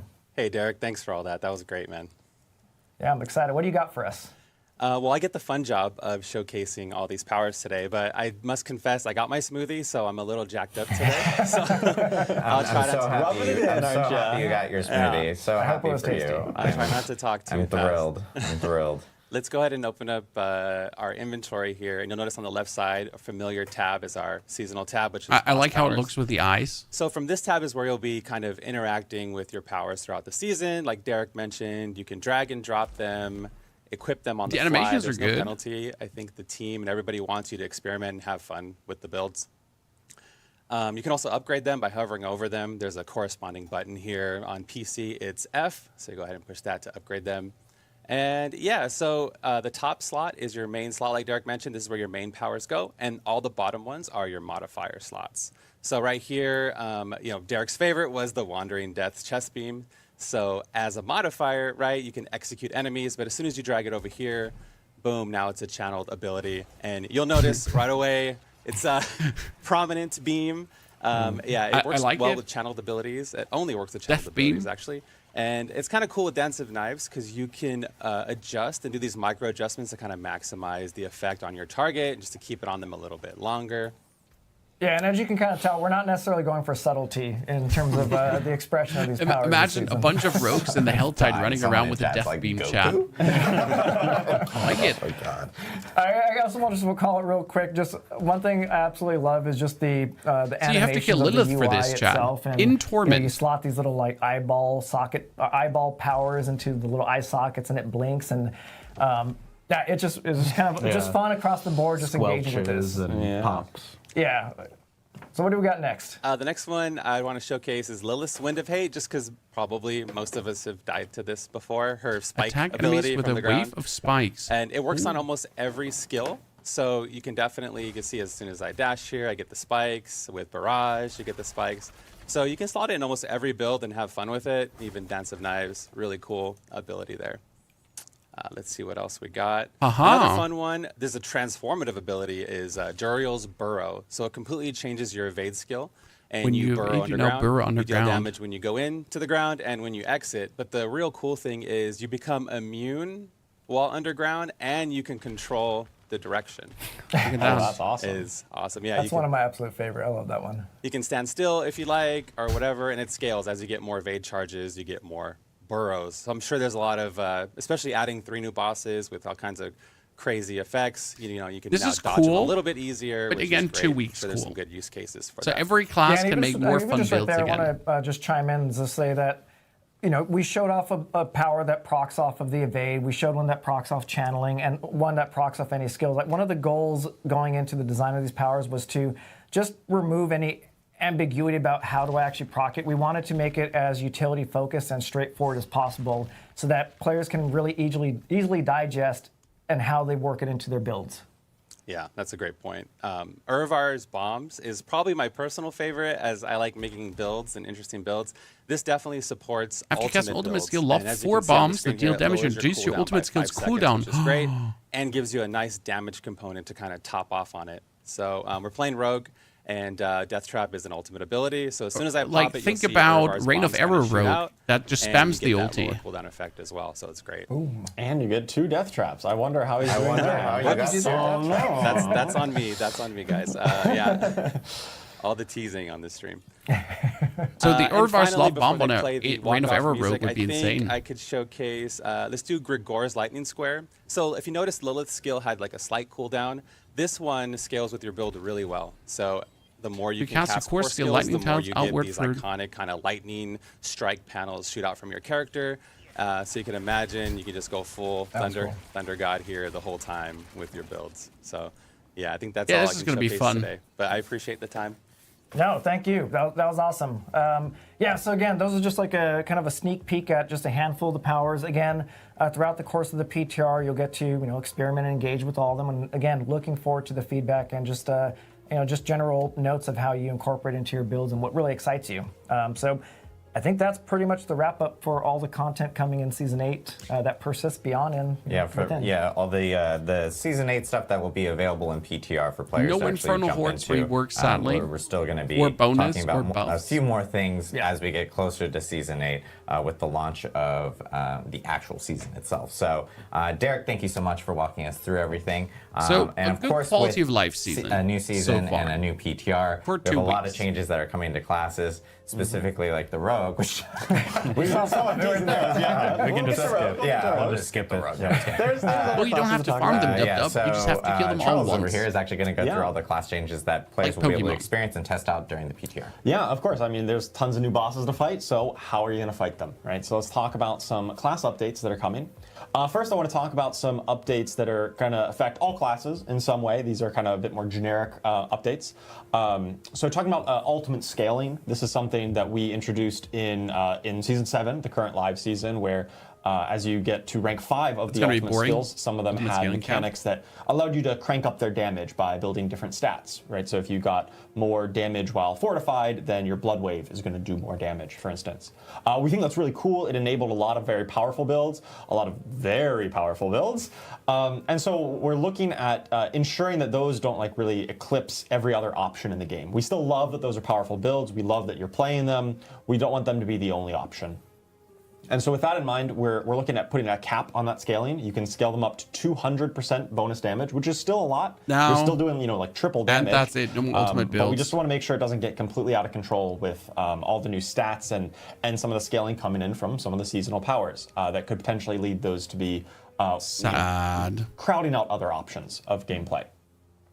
Additionally, we're looking at crowd control. This is something I talked about on our last Campfire Chat, about how we're really looking at the moment-to-moment combat of our game. Like, what are you doing? Like, ultimates were good. Like 1 second to the next. Now they're going to be not used anymore. And one thing that came up a lot was sometimes enemies just randomly get crowd controlled. They randomly are frozen or stunned, and a lot of this comes from some of the what we call incidental crowd control, as in lucky hit crowd control effects, or anything that involves not like, oh, I pressed a button, now they're stunned, right? And we noticed like, hey, we got a lot of these effects across the game in many different places. And so we looked at really toning those down, specifically in the generic spaces. I know Fist of Fate is one of a very popular unique item right now for many reasons. One of them was that kind of free crowd control, but that's something that we think wasn't really promoting the best moment-to-moment combat and most engaging flow. So that particular affix has been changed to Lucky Hit Apply Vulnerable, but a lot of the other identity of Fist of Fate is still there as well. So it still has wide ranges on things. It still does random damage and no more and a lot Fist of of Fate crowd control. Yeah, and this change really puts the value of Frost Nova and Ground Stomp. It sort of makes those more valuable and satisfying. Right. Yeah. So if you really want to get those kind of crowd control effects, it's going to be a build choice. You're going to have to consciously do it, and you're going to like know when it's happening. It's not just, oh, they randomly got stunned, and if they didn't get stunned, maybe you got hit, and that never felt good when it was just kind of purely random. Yeah. The boss powers seem like something that could stay forever. That, the keen-eyed among you might have spied when we were looking at some other stuff. We've done a bit of a naming pass on some of the damage over time effects. This is no functional change. This is just a naming thing, where we have things like physical damage, and when it's physical damage over time, we call it bleeding. And when it's poison, we call it poisoning, for instance. We didn't previously have names for shadow, lightning, or cold damage over time. We would just call it like from shadow damage over time affected enemies, which was an absolute mouthful. So we've got new common terms. Shadow damage over time will be called corrupting damage. Lightning damage over time is shocking damage. Game still exists, and it does pretty well, Melon. Which we saw with the Wandering Death chest beam, is called frostbite damage. So that's just a terminology thing. It still relates to those base damage types, same as always. It's just a terminology update. Cleans up the tooltips. Absolutely, yeah. Nice. All right, so let's get on to some of the actual class updates, starting, we'll just go alphabetically with the Barbarian. All right, so our focus on Barbarian this season is about primarily about Barbarian's core fantasy of being physical and hitting enemies with a big weapon, right? In the past couple seasons, a lot of the meta builds around Barbarian have focused around things like Earthquakes or Dust Devils, which are really cool and fun, but I think they... I like the double swings coming back. I love that skill. I don't skill. really feel like I'm hitting enemies with my big weapon. I'm just making a tornado that hits them, which is not maybe fulfilling the fantasy that you want out of a Barbarian. Your core skill isn't the cool thing. It's the thing that the core skill spawns. Right. Yeah. Right. And that's it's cool that those exist, but we want to make sure we're also catering to that heavy hitter kind of fantasy. And so a lot of the updates this season are focused around that. Specifically updates to Double Swing core skill and the Twin Strikes unique to make that a bit more impactful to actually be hitting. Whirlwind as well. That's getting a buff and a rework with Gore's, its unique Gore's Devastating Grips. And then the new unique and legendary this season really talk to Mighty Throw in particular and make that just like the biggest hitting thing. Let's take a look at those uniques and the unique and legendary. Good. So we've got the Bane of Aja Den. This is a unique glove item. And it says that every 12 seconds, your next Mighty Throw is going to detonate all of its pulses instantly. You know, normally Mighty Throw like pulses over time. It's going to do them all at once and deal massively increased damage. Every 12 seconds seems so And that's going to pair up very well long with the new legendary aspect of Delayed Extinction, which causes both Mighty Throw and Steel Grasp to gain multiplicative bonus damage rather than cooldown from cooldown reduction. So if you've got cooldown reduction on your gear or on the Bane of Adraden, for instance, that's not going to actually reduce the cooldown. It's going to be a multiplicative scaler for these skills. And so that now you've got a new problem to solve, right? You can't cast these skills quite as often, but when you do, they're going to hit super hard. And so we've got a video clip of it just deleting a screen. So you walk up to it, and they're all gone. One hit. So you're making delayed killer hammers. These multipliers on your one big hit. But of course, because it doesn't benefit from cooldown reduction, that cooldown is going to be pretty much locked at that 12-second mark. And so you're going to have to find some other way to kind of fill the gap in there. And you've got a new challenge for your build to overcome. You pretty much have the hammer as a finisher for any kind of link that's there. That you're gonna and otherwise you just prepare. Really big hits. It's a great finishing move. Oh yeah. All right, let's take a look at the Druid. So for the Druid, I want to talk a little bit about one of the meta builds right now revolves around Cataclysm and kind of snapshotting issues that come up with that. And so for those of you who don't know what snapshotting basically means is they're going to ruin it. For Cataclysm, which is one of their ultimate skills that has a duration. So you press the button, it summons a storm around you that lasts for some amount of time. And if you get a lot of that cooldown reduction and you can cast Cataclysm a second time before the first one expires, currently on the live game, the second cast of Cataclysm will it's not going to work. Keep all of the bonuses and like bonus damage effects or guaranteed overpowers or whatever that was affecting the first one. And that was definitely not intended. That is not how we wanted that to work. We didn't want bonuses from one cast kind of instance to carry over to the next cast. Now this can only happen in situations where you get that lot of cooldown, but it was kind of promoting this gameplay where it's very feast or famine. If you successfully kind of snapshot all the buffs, this build is insanely powerful. And if you mess it up or you don't get the snapshot it was so much fun to make it you're work. Actually really weak. And that led to unintuitive gameplay and this really big divide between the best and the optimal and like kind of the average normal case scenario. Snapshotting should be in the game. So we're addressing that where we don't really want to but it was a great build between two different cast snapshotting. Yeah, we don't like snapshotting in general. Right. Yeah. The kind of snapshotting where you are persisting things between different cast instances or equipping gear and then unequipping it to maintain a bonus. Those are snapshotting things that we don't think it promotes healthy gameplay. It's unintuitive in a lot of cases. You need to read a guide and follow an exact checklist to do it. That's not something that we think is good for the game. There are some cases where, with Cataclysm, giving the bonus to that whole first time you cast is getting nerfed, like that you might say it's kind of snapshots for the duration of Cataclysm, but that's intended where it says your next cast does something. That's what we want, but we don't want that to persist on to multiple casts or through basically infinitely.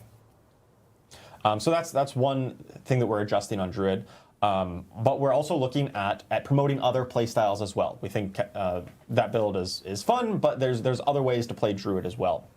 Specifically with Stoneburst, that's the Earth core skill. It was kind of a channeled skill, which for a lot of our channeled skills, they are not allowed to overpower. Next season's coming end of April, but with PTR is coming in 1 or 2 weeks. We've reworked one of its legendary items to allow it to overpower when you detonate it at maximum size, which is really cool and opens up some new build possibilities for Stoneburst. And finally, I want to talk about the new unique Gathlin's Birthright. This is let's take a look at it on screen here. It's in a similar vein to Tempest Roar and Vasili's Prayer, where it is a unique helm that is very transformational. But rather than talking to werewolves or werebear builds, it's talking to human form builds. If you don't want to embrace the wilds quite as much, you want to stay in your human form, Gathlin's Birthright is going to be the unique helm for you. It says, while you're in human form, critically striking enemies with your nature magic skills will grant you Anima of the Forest for 10 seconds. And when whenever you gain Anima of the Forest, you are infused with bonus key passives, Perfect Storm and Earth and Might. It means you could have if 3 you have key this passives. and you have another key passive, you can potentially have up to 3 key passives active at once, which is not something we've ever done before in Diablo 4. That's nutty. And I love that it's on the helm. So if you really want to be a human druid, which historically, hasn't been as great as like werewolf, for example, this is the helm for you. Yeah, this is exactly that. It's in a similar spot as like, hey, this is build defining in the way that Tempest Roar is for werewolves. We want this to be the build defining helm for human form druids. Human form Additionally, storm aspect druids of impending with deluge that empowers your storm lightning strike, strikes. which is probably pretty useful with this human form That could nature be magic fun. build, which will cause your storm strike to deal more and also increase damage that they take from your other skills for a time. I think we've got a picture of this, or a video of this in action, where you've got your druid. It's got you. You need 200 stacks of Anima of the Force, which sounds like a lot, but it triggers on every hit. So in most combat situations, you actually stack it up pretty quick. And see, once you get this online, you're going to be empowered with Earth Might and with Perfect Storm and with Nature's Fury. You have all of this power. And the idea of three passives going at once is I would like to have a human form lightning storm kind of druid. Oh yeah, I would find that cute. I would really enjoy that. Like hold down the core skill channel. Think about it's a channel skill then, Chad, right? One of my favorite and classes, if it the counts as a Necromancer. channel, could we use it together with the boss Necromancer power? was probably the talk of the current season 7, with Bloodwave. I know we've mentioned it a few times on stream. Bloodwave, really good. We've talked about how we're going to look at ultimate scaling, so maybe it won't scale up with that bonus damage, at least not to the same level that it had before. We're going to put a cap on that. So this gets nerfed by the ultimate cap? We also just think we generally overshot the mark on the unique item, the Kasemi's Legacy, which really, like, you get this item and suddenly you're a god. It just had so much power in one spot. And we like a bit more of that progression that Colin was alluding to before about that 0 to hero journey. You could stack it up before a boss fight louds and then destroy the boss straight away. It's over. Like, you're as powerful as you ever need to be. That really shortcuts that journey and really makes it feel less satisfying than we want. So we're taking a look at reducing the power of that unique in particular, as well as some other adjustments to Bloodwave.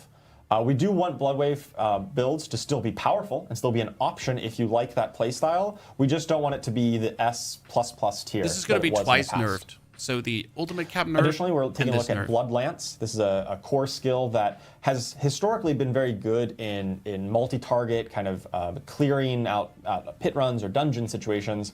But then you run up into a boss, which, hey, we're fighting a lot of bosses this season. Yeah, we'll be. And it suddenly falls really flat because its core mechanic is about like arcing damage between enemies. And if there's only one enemy, what are you doing here? Right? So with this update to Bloodlands, it's going to still maintain some of that fantasy where it arcs the damage between enemies, but if you're hitting a target who's already lanced, it's going to do a massive amount more damage. So it's much better in single target situations and much more viable for bossing. And finally, the new legendary and unique for this season talks to minions. So let's take a look at Sanguivar Blade of Zir, the unique two-handed sword. So this weapon will empower your summons, so your minions and your Army of the Dead, to affect enemies with Vampiric Curse. Now, for those of you who played back in Season 2, Vampiric Curse was a mechanic that we introduced in the Season of Blood, where you affect Army of the Dead can now unleash as you kill them, you kind of the collect souls their from soul, Vampiric Curse. and then you can unleash these souls. They kind of run out from you and explode, and it's a really satisfying moment. That's funny. I like that. We put that on a handful of legendary aspects, but now all of your summons will affect enemies with Vampiric Curse. And you can unleash them with Army of the Dead. And when you do that, the souls from Vampiric Curse and Army of the Dead itself will deal massively increased damage, scaling with how many souls you've collected. It's huge. I love Minion Necro. It's like my favorite one. Oh yeah. This is really cool for Army of the Dead and Minion Necro. So that's Army of the Dead really nuking, and this is for Bone Mages. Summoning an army of Skeleton Mages take 90% less damage. Bone Mages should work. Bone Spear Mages. Aspect of service and sacrifice. I love playing with this one. This one feels so good to play. Your Skeleton Warriors explode on death, dealing a massive chunk of physical damage to surrounding enemies. And to help make sure they die, they lose 25% life per second while in combat. So you're going to be needing to resummon them quite often, but when you do, hey, it's good because they're going to be if you spam Army of the Dead, your skeletal warriors will get resummoned all the time. Resummoning all your warriors, your mages are going to be super tanky. They're going to take 90% less damage and deal massively increased damage. Army so you're going to have your mages up pretty much all the time, and they explode. And you're going to be focusing on resummoning the warriors to run in there and explode and do their damage that way. That's awesome. It's a really clever way to make it feel like you're constantly summoning and you have your backline of mages just obliterating. Yeah, it's great. Let's take a look at Sanguivar Blade of Zir in action here. Oh no, sorry, this is actually Service and Sacrifice. So you've got your skeleton warriors, the skirmishers, they run up there. And then here's Blade of Zir, right? You get all those like skeleton warriors. The damage is going to be crazy from the souls exploding outwards. The damage has always been crazy with that one. Running around, but plus then Army of the Dead spam. This one is going to be nice. A stream of them straight from you with the Sanguivar. Really impactful ultimate skill there. Yeah, Army of the Dead is just so underutilized, so I'm so happy to see it come back into the fold. It's great. It's going to be good for Boss New King. All right, next up, we've got the one we've been teasing for this has always been good for Boss New King. The Rogue. Zerathor. Let's take a look at the idea with Rogue. So, as you probably guessed, the theme of Rogue this season is looking at trap builds, right, with both Death Trap and Poison Trap, in a way. Historically, Poison Trap has been kind of underrepresented.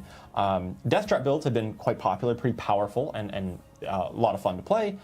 Poison Trap kind of fell by the wayside a little bit.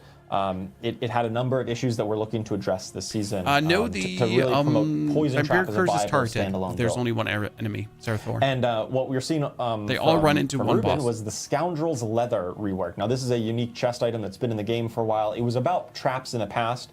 We've done a rework this season where when you cast a trap, or rather every 10 seconds when you cast the trap, you're going to get a bonus Death Trap. So you could cast Poison Trap or Caltrops or Death Trap itself, and then you get a second Death Trap. And when you actually cast the Death Trap active button, you're going to kind of jump or teleport to that position, so you can just instantly get into the fray there. Oh, that's cool. Yeah, so rogues are all about mobility and jumping around the battlefield. And with Scoundrel's Leather, you just get double traps. Why not? This is just another tool in their arsenal to really jump in, for 10 put seconds the feels Death sad, Trap though. down, which groups up some enemies, and then they're ready for you to slaughter there. But let's take a look at the new items that talk to Poison Trap specifically. The Bands of Icarus Rose, these are unique gloves that says your Poison Trap, which normally has a 9-second duration, it's always going to do its full damage over 3 seconds instead. So it's much shorter duration, but higher DPS. And it's always going to benefit from all of its upgrades. You know, that enhancement and those modifications, you just get all of them. You don't need to put skill points in. And normally the two choices are mutually exclusive. You get both with these. And they're going to be even more powerful. Additionally, Poison Trap will now also benefit from your combo points if you're using those. It's going to have no cooldown during the Inner Sight if you're using Inner Sight. And if you're using Preparation, its cooldown is going to be reduced by the Preparation trigger. So previously, Poison Trap didn't really interact with any of these three mechanics very well. And now it benefits from whichever one you want. I like the cooldown is reduced by Preparation, so you could spam the trap if you wanted to. Oh yeah, you're going to be wanting to use this very often with this unique.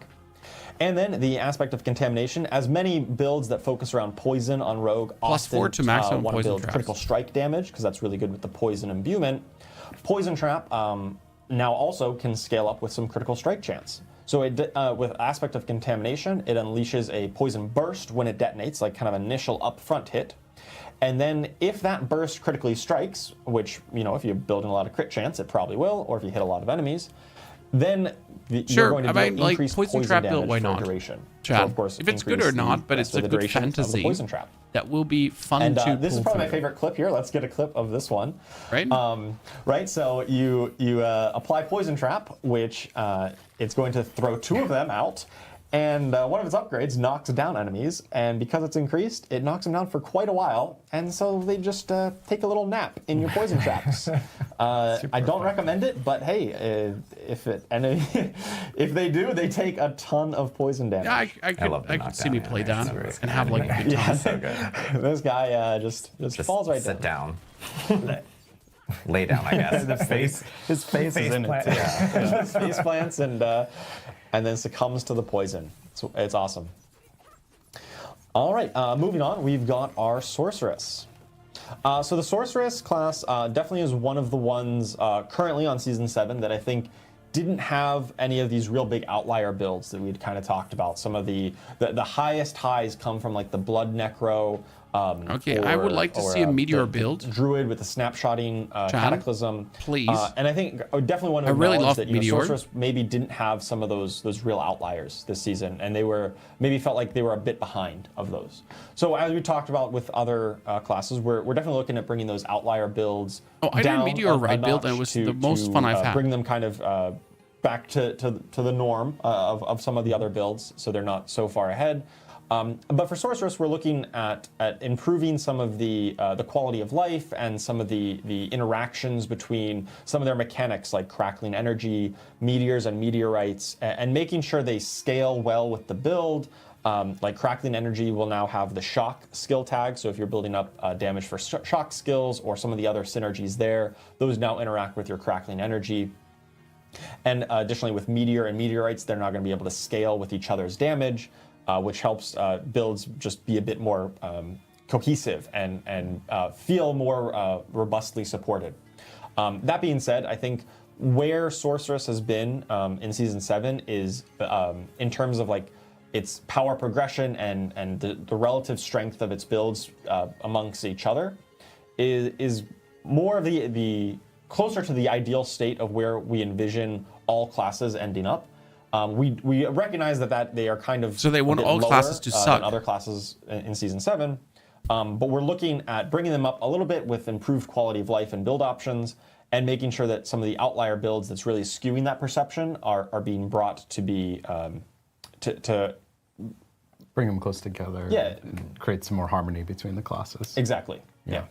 As for minions, Alexander, for minions definitely going to be fun. Again, to the point of early in the season, if things aren't really, I don't think it will be great though. Still, our expectation and because it doesn't feel good. Minion Necro has a barrier problem if they're not playing of like what we're going to be really looking at. Yeah, and we want to do that in ways that make.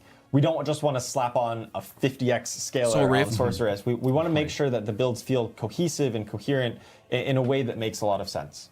And so that's what all the bulk of our focus is for this season. Specifically, I want to talk a little bit about ice shards. That's what the new unique is going to be working with here. Let's take a look at the unique, the Hail of Verglass. Okay. This is a unique helm that's going to empower your ice shards to spread out rather than shoot in kind of a straight line, that kind of rapid fire. It's now going to be a spread pattern. You can hit more enemies with it. And you get bonus shards, and you're going to be dealing increased damage for every time an ice shards damages an enemy, and it's going to stack up. So it takes a lot of stacks. You need to be spamming ice shards. You need to be hitting a lot, but once you do, it unleashes a lot of bonus damage. And it also just makes the skill, in my opinion, a lot more usable. Right? I like the spread pattern a whole lot. Lets you hit wider screen. Yeah, and ice shard barrage. Like I guess. To get nice and close. To them. That's cool. And Shivering Aspect, a new legendary aspect here. Enemies are going to take increased damage based on how much they're chilled. Doesn't seem to be too amazing as the Ball of Lightning build now, kind of fell off too, some of the Frost Sorks or some of the other builds that were heavy on those crowd control effects, sometimes they really struggled into bosses, which, hey, bosses are the theme of the season. It's very appropriate. So we're making sure that some of these new effects that scale based on the crowd control effects also work against bosses. So this will kind of take how much stagger you've built up on the boss and also give you a bonus damage based on that. So really being cognizant of, hey, let's make sure this works in the situations you want it to, and it's not night and day. Oh, I'm clearing trash mobs, not and then too I exciting. hit the boss, and you just feel so different. Maybe we want to make sure that's a bit feel smoother good. of an experience between the two ways of playing. All right, let's take a look at the Hail of Verglass with these new ice shards in action. Right, so they fire out pretty quick. They fire out in a nice spread, and you can clear through all kinds of skeletons with a single cast here. It's multi-shot. Oh yeah, multi-shot with ice shards. Yeah. Oh yeah. All right, and moving on to our final class here, the Spiritborn. Okay. So the Spiritborn was in a pretty good state. I mean, similar to Sorceress, where it didn't have those crazy overpowered builds, but we think it's in a relatively healthy spot, and we're just looking at empowering new build options and making tighter synergies between the builds and giving you some new tools to play with. Like Spiritborn and not with OP that in just mind, does we feel took a bad. look at Rushing Claw. It's one of my favorite skills on the Spiritborn, but never really found its way into any of the most popular builds in the past couple seasons since Spiritborn was released. And we've updated the two upgrade choices to be kind of transformative. It's kind of if you pick one upgrade, the current one, Rushing Claws has 4 charges, and so when you use a charge, you kind of quickly dash through an enemy.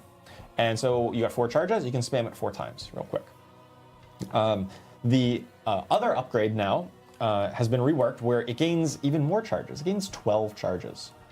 But using it consumes all the charges. So really it has just 1, but for every charge that it consumes, it deals massively increased damage and it hits a wider area.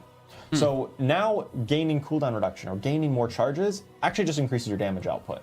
And it promotes a very different play style for this. So you get kind of an option. You can choose the original version, which is still very powerful and very cool. Or you can choose the new upgrade and kind of spend all your charges at once, do a big kind of damage cooldown, and then work on building up those charges again to deal even more. Additionally, we've looked at Storm Feathers and specifically how they interact with the new unique item, the Sunbird's Gorget, which I think we've got a picture of right here.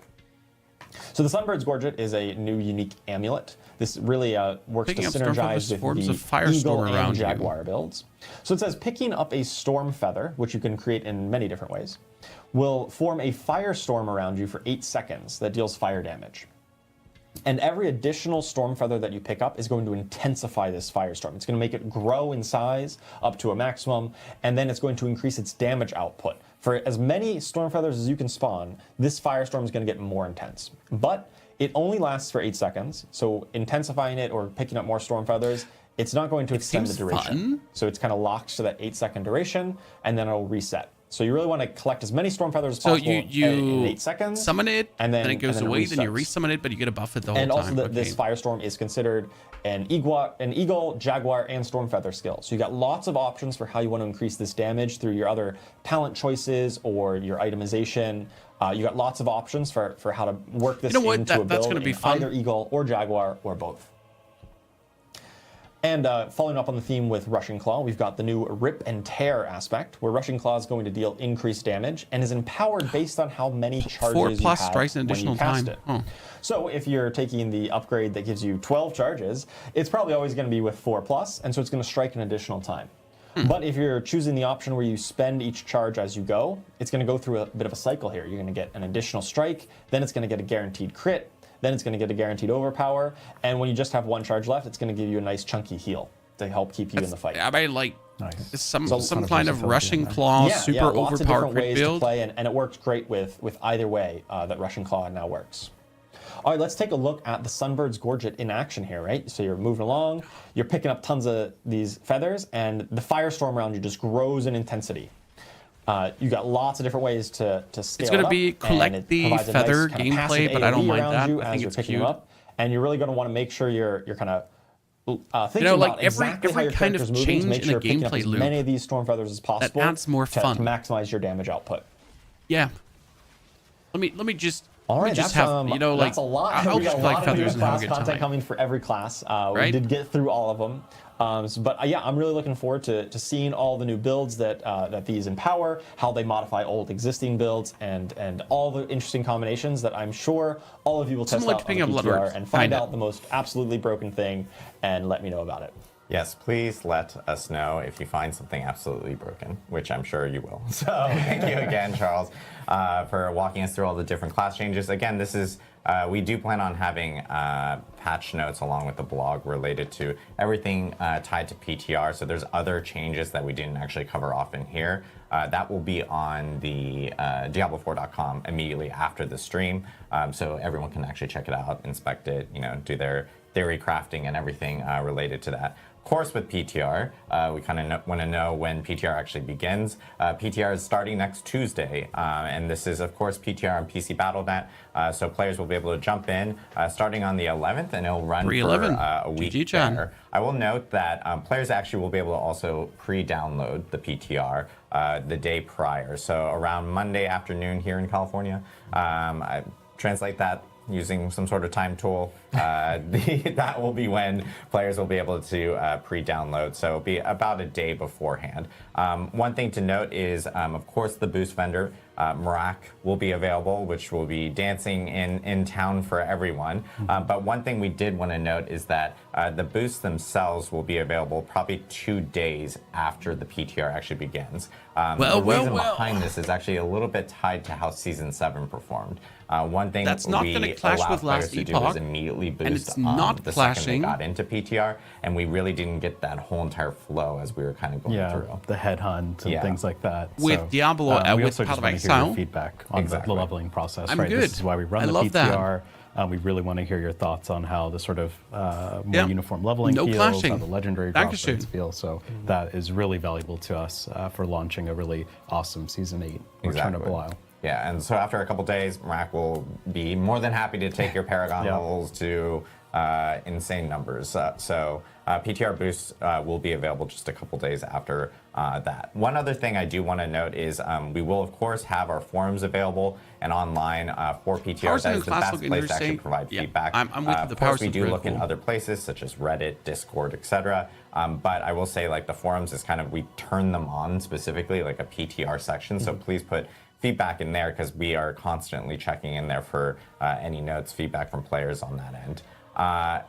One other note is within the PTR, you guys may see a term called the reliquary that may just kind of pop up here and there, and we haven't talked about the reliquary, nor will the blog later today actually be talking about the reliquary. I will say that you guys will hear more about the reliquary before the start of Season 8 in itself, but for right now, ignore it. I don't know. Turn a blind eye. I don't know. But it is a rework of our battle pass system that we're doing. We're trying to. We've heard a lot of comments from players related to the battle pass. That's useless. Trying to make it a little bit more customizable. I thought for we're getting people, something cool, but especially for rewards that they're looking for. So we'll have a detailed breakdown of what the reliquary is before Season 8. So looking forward to kind of sharing that before we actually kick off this season. And I know I have a lot. I'm trying to get through all my stuff. I know, it's like I'm hungry. The last thing we did want to talk about is I've gotten asked a million times about this, and I've even seen it in chat, and it's related to a roadmap for Diablo 4. Yes. And I will say that we are actively working on a roadmap that we can share with you all, which is great because it gives you and everyone a opportunity to kind of see more of like the future vision of what's coming for Diablo 4. We do plan on actually having this roadmap out before Season 8. So we're really excited to share it. So as soon as we actually PTR will be on Battle.net, only on Battle.net. You'll hear it everywhere. We will be on every single Curious about microphone Pit and 150 builds, megaphone as it seems no one is going to clear Pit 150 anymore, Alexander. And you've probably with the nerfs seen coming. roadmap. If you're curious, like what does a roadmap entail? Unless something is overtuned. Some of our fellow teams here at Blizzard, such as like Diablo Immortal or like World of Warcraft, they've actually posted these more public-facing roadmaps, and that's something that we want to do here, so that you guys have that ability let's of have an being eye on able the to patch see notes, chat. what's coming out for Diablo 4 and more exciting news related to it. So I know we have Q&A. We want to jump into Q&A here really quickly. So if you guys do have any questions or anything, of course, we have our chat available on the Twitch link for Diablo. So I will have to say exactly what we said. There's nothing new in this patch, and it's pretty much a ginormous quality of life update. Lair bosses. We kind of covered this a little bit, but I don't know if you guys want to go into specifically more details on this. Yeah, I can jump into that. So when you are fighting the Lair bosses in a party and the horde spawns, when you open the horde, we essentially do a bonus chance for an extra drop based on the amount of party play. So if you're in a party of 4 and you open up that horde, it's going to guarantee an extra unique item. So it scales with the amount of parties or party members you have, and it's always a good time, you know, when you get together with people. The thing is, they're adding or they're updating an existing endgame mechanic. So endgame bosses. But they're adding nothing new. So thank you for a better boss system, but no thank you for nothing else. Right? From Skulm TV, any plans to place a blacksmith or vendor near the boss rooms to help people quickly salvage / clear inventory without having to go into town? So we're still going to farm the pit end of the day. Take away and consider, especially with the revamp flow. Or the bosses, which have we been farming anyways. One thing that the revamp flow does, I will touch on, is the amount of chain bossing really requires you to have a lot more materials. If anything, you know, sort of some philosophy here is that we've heard a lot of feedback that it feels mandatory to play some of these bosses in a party just because chain bossing is so lucrative. And we do expect some amount of the chain bossing to come down a little bit because a lot more of the resources are being consumed when opening those chests. So it's not a direct answer to your question. Hey chat, you know what we need? Belial should be able to appear at the end of Infernal Hordes. After killing the 3 bosses, you get ambushed by him. I'd like to see that. Awesome. Question from Fan27, Q&A, or sorry, he wrote Diablo Q&A, and I just read that out loud. Any chance we won't have to redo strongholds and waypoints on every character every single season? I can answer that one too. Yeah, this is something I definitely experience. It's always a big pain in the ass where it's like, oh, there's some cool bounty or apparition incursion, but I have to go get the waypoint. It's something the team has been talking about. There's no concrete plans today, which I know is disappointing, but it's something we know is a problem and something we 100% want to tackle in the near future.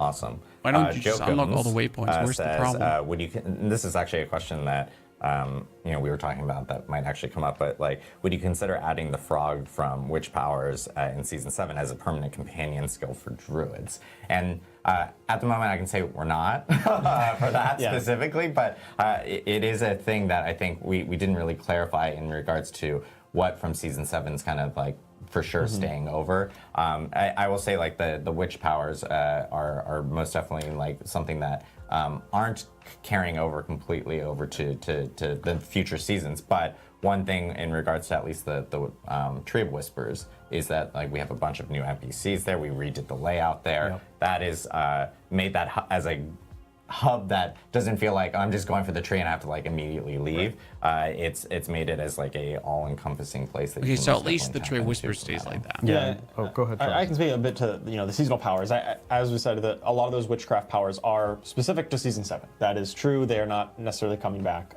in Season 8. But we do hear that feedback, right? I think they got a really positive reception. Yep. A lot of like the poison frog, one of my favorites, the fire bats, and all kinds of the other things that are very visually flashy and just a lot of fun to play with. We hear that, and that definitely helps us to inform like making future content. In the past, we've done that where we've taken some favorite seasonal mechanics, put them on items to return. I can't speak to any particular plans, but just know that we do hear this feedback, and it'll definitely help us to help craft content in the future. We got a lot of questions related to PTR because I know, as I mentioned, this is a PC BattleNet PTR, and there's a few people like. But they're working on console and Steam and too. I can't read this because the text color is so just jarring. But we've gotten a lot of questions related to PTR being on PC BattleNet and asking like, hey, is there any plans on bringing it to console, maybe Steam? I will say the reason why PC BattleNet works best for us is that BattleNet is a platform that is housed here at Blizzard, and is the processes of getting builds up there, making like any type of change, especially for PTR where we're in a smaller window and we may need to change something really quickly. It gives us more flexibility and allows us to be able to change those things really, really smoothly. I know with other platforms and everything, there's more processes involved for good reason because they have more checks and Sony balances just doesn't and let you everything. put patches on. So it makes it a little bit more difficult on our end to do some of those fast iterations that we may need with PTR. So in the foreseeable future right now, we see PC BattleNet as being kind of the home for PTRs when we do end up testing anything. Question from my computer's telling me to update. It's been telling me for weeks.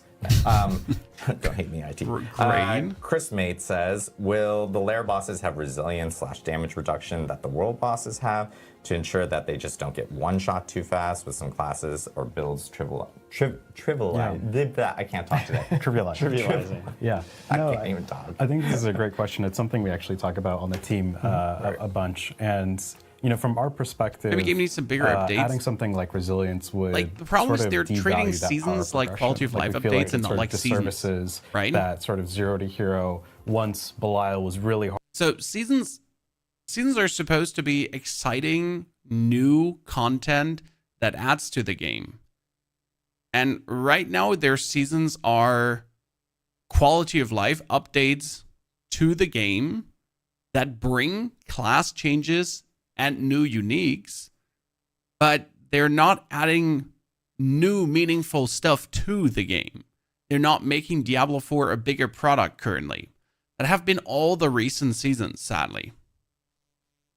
Lilith herself has been, or I don't remember what we actually call her. Echo of Lilith. Echo of Lilith. We just keep calling her Uber Lilith internally. Lilith, Now it's it's just stuck. Yeah. Has seen quite a buff. And that should mean that journey to getting to a place where you're really farming some of these bosses is a lot more fulfilling, but it's longer also. You're not just like walking into Torment 1 and one-shotting Varshan. Wonder if it's due to corp requirements, funding, or limitations. What I talked about with some of the answer is simple, Guardian. Since Diablo 4 launched, they have been putting out fires.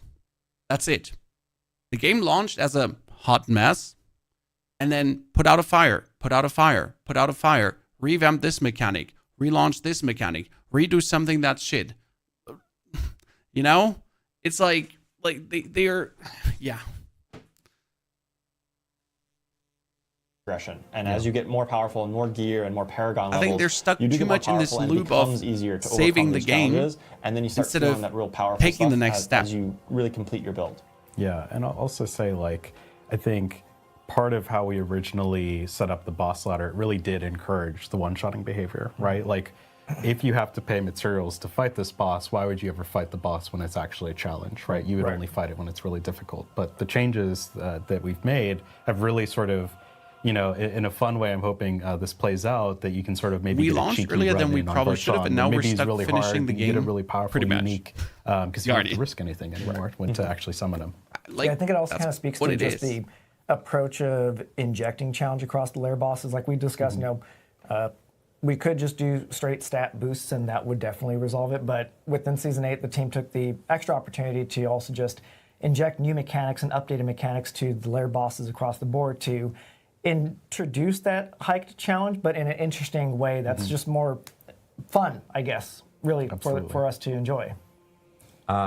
We have a question related to, I'm going to speed through a few last questions here. Lilith, will Lilith ever make a entry into possible to save in the next big step for the system expansion? That's 2026. Louds. Yeah, I think that's something that we've been thinking about. So and what's the right if place they're and what's the right saving time the next for big something step, like that. She's in an interesting spot now where she's kind of like the pinnacle of the season's journey a lot of times, and that's something we can definitely think about, especially with this revamped flow of being able to summon the bosses. So we can definitely take that into consideration. That'd be a lot of fun.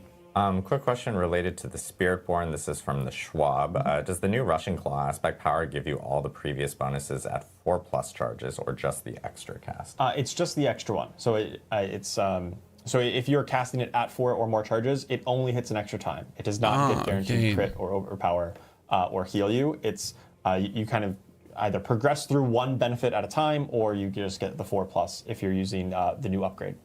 I'm going to do 2 quick last questions. I will end on the one that everyone's asking. I see it in chat. Don't worry. In regards to, I lost it. There it is. From Mid Central Vowel. At what point will you start maybe potentially removing uniques that have proven to be not that useful, or do you guys feel like uniques are feeling bloated in the current setup? I think I actually feel like we don't necessarily have enough uniques in terms of speaking to every skill. Like I think that's something that you see with the poison trap and you see with ice shards. that is sort of why we have the boss ladder, to give you more deterministic, or maybe not deterministic, but targeted ways to find some of the uniques you're looking for. This lets us have a lot of different uniques, but things that you actually have to target. The other thing I'll just say too is, like, part of the game is random items and figuring out how to assemble a build out of the random items. So like, we don't want to get to a place where I just sort of log into Diablo and I get all the uniques I want, and then I'm sort of done with the game, and it's just sort of this linear deterministic track through getting the pieces that you want. But that said, like, we're always sort of listening to the feedback, and if it does start to feel like where I'm just constantly sifting through things I don't care about, those are things that we can absolutely take a look at. Yeah, and I think on the design side, when we're looking at unique designs, I think there are still some spots in the game, like with Poison Trap this season, where there were some skills or some play styles that had had some threads there, but it wasn't really a complete and cohesive build, and still require a bit more support. So we're still going to be looking for those opportunities to support builds or play styles that we think are interesting and fun with new uniques every season. But additionally, we are also taking a look at kind of the catalog of uniques we have in the game. So a good example on Rogue again is that the well, my problem is a little bit like, they're sure making more builds viable, but they're again not giving us more things to use the builds for. So we're getting new uniques and new exciting ways to play and new styles and new powers and boss powers. But they once again forget something to use these new things for. You know?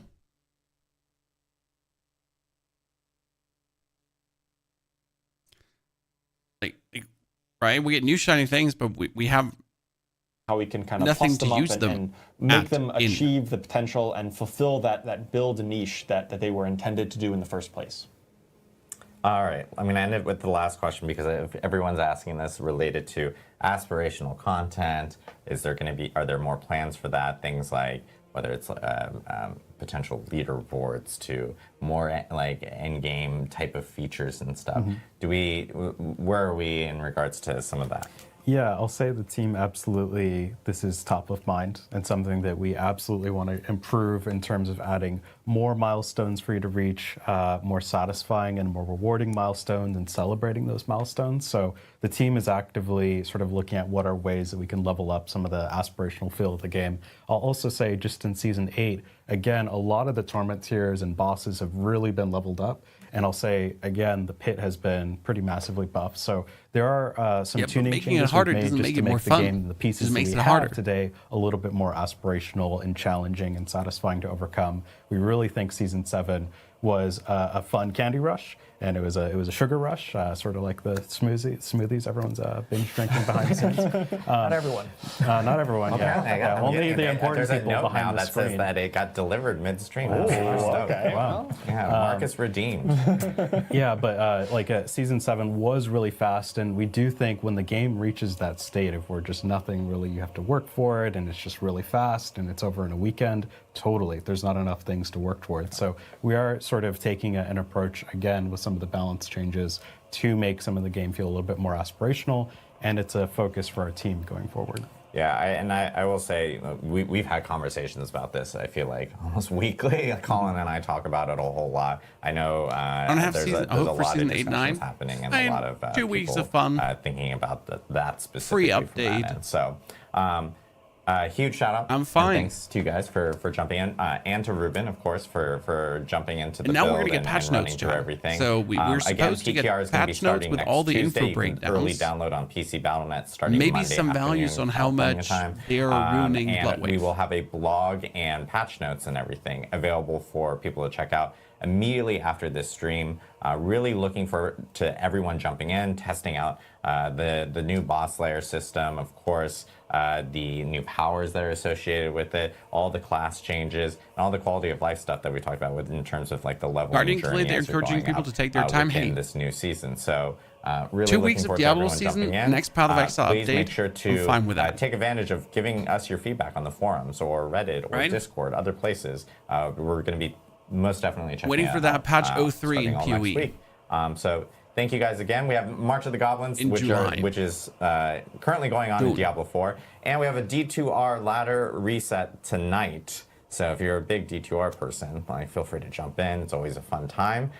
We will see you guys in the PTR next week and really appreciate it. Thanks all. Thanks, everyone. All right, it's 4 days for PTR, so that's cool, ladies and gentlemen. Now let's see if Diablo has already posted their thingy, jiggy-majiggy. Because that's what we're waiting for. We're waiting for here. Where's the post? Chat, where's the news? Where's the update? What we're getting, Diablo 4. News. I want the super PTR updates right now in my veins. Shouldn't be too hard, right? Did they mention any loot changes to this legendary drop rate or something? Yes. So, items. So generally speaking, they want to make the level experience slower. Magic items have 2 affixes again. Rare items have 3. Legendaries are less likely to drop during leveling, less aspects. Torment 1 is now pit level 10. Torment scaling is increased, so it's difficulty multiplicative per level stacking higher. And Torment 4 is now pit level 76. So they're making the game harder.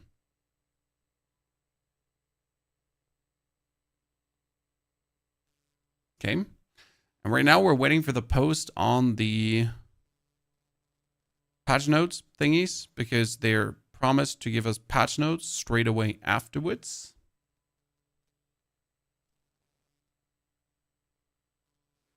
So let's wait for that. I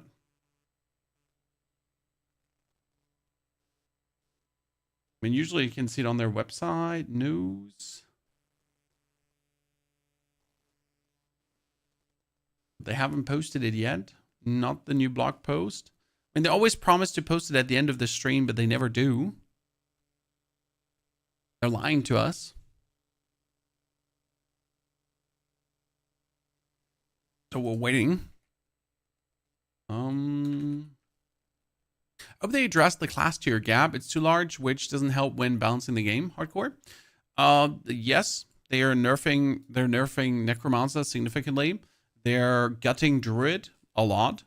So the good builds are being shut down pretty much. They're nerfing ultimate skill scaling, which is kind of sad. They pretty much said they want every build to be as strong as the Sork felt. You know how strong the Sork was? It's kind of like their goal for how strong they want everything to feel. Okay.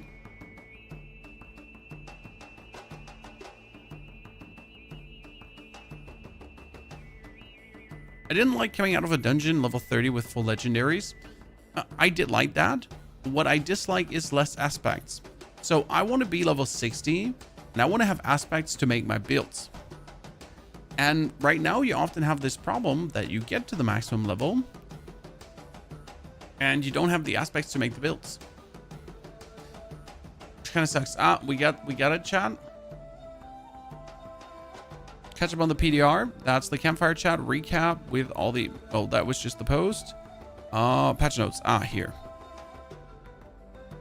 Okay, PTR. What you need to know. We got... Okay, so we got Belial. Belial? I don't know how to pronounce this for real. Okay, we got the boss powers. So all the stuff we went to. They actually have some of the boss powers listed, so that's kind of cool. So thank you. We get the I-Beam. Oh, they're actually showing more. Like, they have the I-Beam, Andariel's Flaming Skulls, Beast of Ice, Sleet, Grigor's Lightning Square, Lord Seer's Blood Pool, Varshan's Lifesteal. Every time you lose 25% of your max life, attach a Leeching Beam to the attacker, which restores 10% of max life and deals 1200 corrupting damage over 3 seconds to them. Oh. Deadly Apparitions, that's in the new system. Lair boss rework, we talked about it.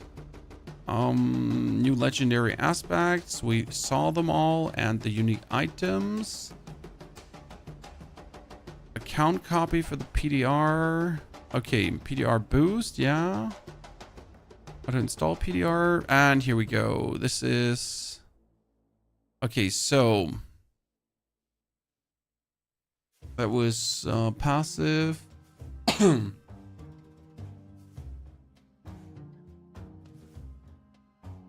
Unique items, rune words. Previous, your next skill critical strike overpowers. Your next attack will cause your hits to be guaranteed critical strikes and overpower. Oh, that's scam. So this is not your next skill, your next attack, and that's bad. So you pretty much get one overpower, but for less. But you can't make a whole skill overpower anymore. Okay, Quax was your next non-basic skill. Casting a skill other than a basic or defensive, spend all your power and resources to increase your damage. Okay, that makes sense. Vex's Lum is offering gained. That Lum is good. Now that makes sense from 2.5 to 3.5. So Lum might finally be a resource generator. With buff fixes, base game. Okay, Barbarian. The new thingy. Druid gets the Gathlins. Necromancer gets the blade. Or gets that. Sword gets this. General. Okay, Fist of Fate are getting the lucky hit nerfed. Yeah. Azure Wrath is also getting the cold damage removed. They're totally gutting this one. That you can't do CC effects anymore.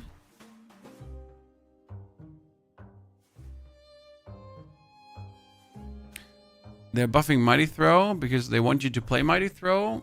They make Whirlwind better. Mainly just want to look at Necromancer because the other changes are interesting, but I need to play them to really feel what they're doing. So I need to look at my Necromancer to feel like how impactful things are. Previous Bloodlands. Throw a Bloodlands that lingers in enemies for 3 seconds, dealing 80% to the enemy and all other lanced enemies. Bloodlands pierces through enemies who are currently lanced, dealing 10%. Okay.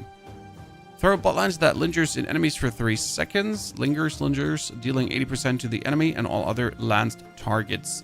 If Bloodlands hits a lanced enemy, it deals 100% increased damage and applies the lanced effect to another surrounding enemy. Ah. That's so much better. That's actually better. Iron Maiden now has a lucky chance of 5%. Yeah, that's Iron Maiden is shit. Blood Wave rank is capped to 200%.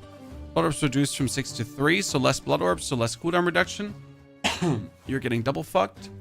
Bone Storm is also kept. Army of the Dead is kept. That's kind of like sad because Army of the Dead, you used to be able to get that so high, so I'm really sad now.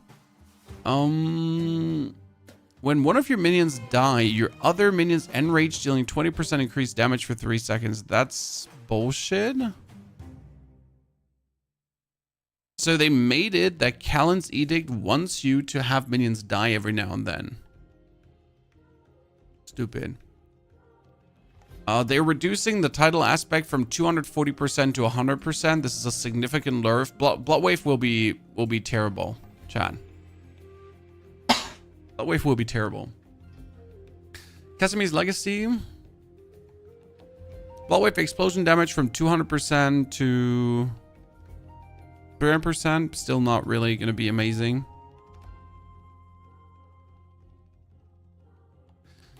Okay. Yeah. I mean, these, like, I expected kind of like more changes. They're actually rather small changes, right? I certainly expected a bit more. It's fine. Starfall Coronet is from T to 3 seconds. Wow. Meteor cooldown is going down even further. Like, Meteor build is going to be so easy to make now. It's going to be great. I really like that. Whisper caches. Nightmare Dungeon sigils no longer drop from caches. Instead, caches now have a high chance to include sigil powder. That makes sense. Remove the bonus ancestral rate from unique items. Unique items now have the same ancestral rate as legendary items. Bosses formerly known as endgame bosses have been broken out into 3 tiers. Initiate, Greater, and Exalted. Lair bosses. Yep, that makes sense.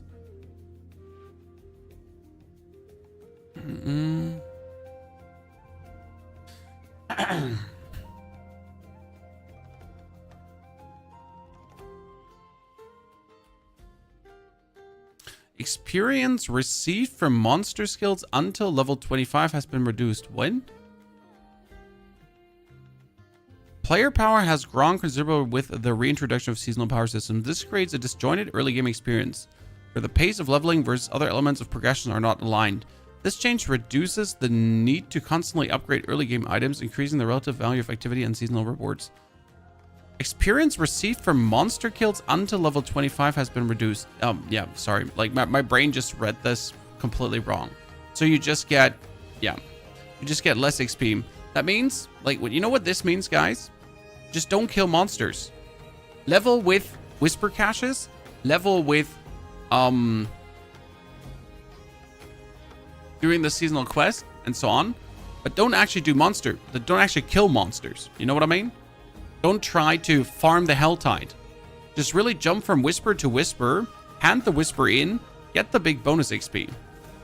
That's what I see here right now. Like, fuck trying to level on a higher difficulty. You know what I mean? Don't level on hard. Don't level on expert. Start on normal. Okay. Just do whispers to level on normal. And as soon as you're level 25, jump up the difficulty. Pretty much.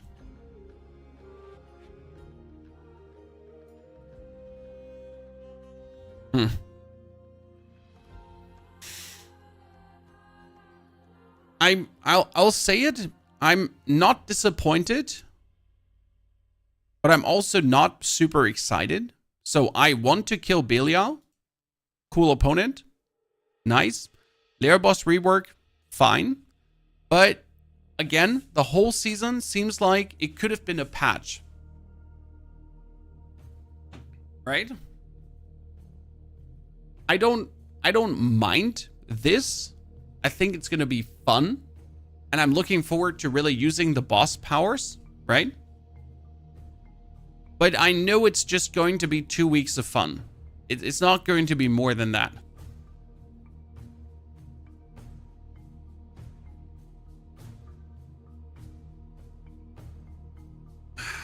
I guess that's fine.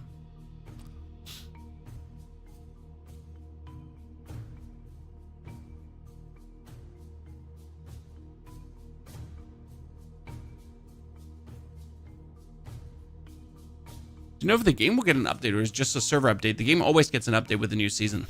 Mars. You definitely have to be downloading tons of stuff. Well, I guess I'm gonna be looking forward to 2 weeks of fun and then to return to other games. Tried all the new builds. Like, it's gonna be an okay season. The words, like, that's like the words I have for Diablo at this point. It's gonna be an okay season for okay fun.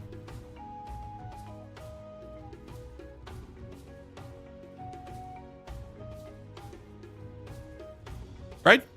And it's gonna be for free. So it's nothing amazing. It's nothing earth-shattering. It's nothing mind-bending. But it's gonna be fun. Especially for people that never farmed these bosses much, right?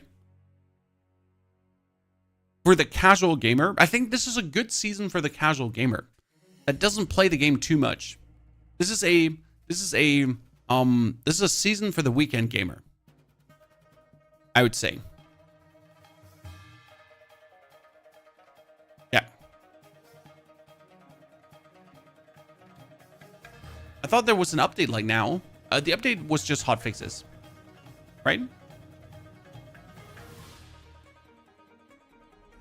Good. Ladies and gentlemen, I hope you enjoyed our coverage of the Campfire Chat. I'll be making sure to drop some videos in the coming days about this info, a bit more digested, a bit more talking about, and we will play the PTR, and then we can give more feedback to Blizzard, guys, right? So we will play the PTR, we will try the powers, we will try the new builds, we will try the new bosses, we're going to have a good time. Those are the plans. So expect some Diablo videos with everything kind of wrapped up.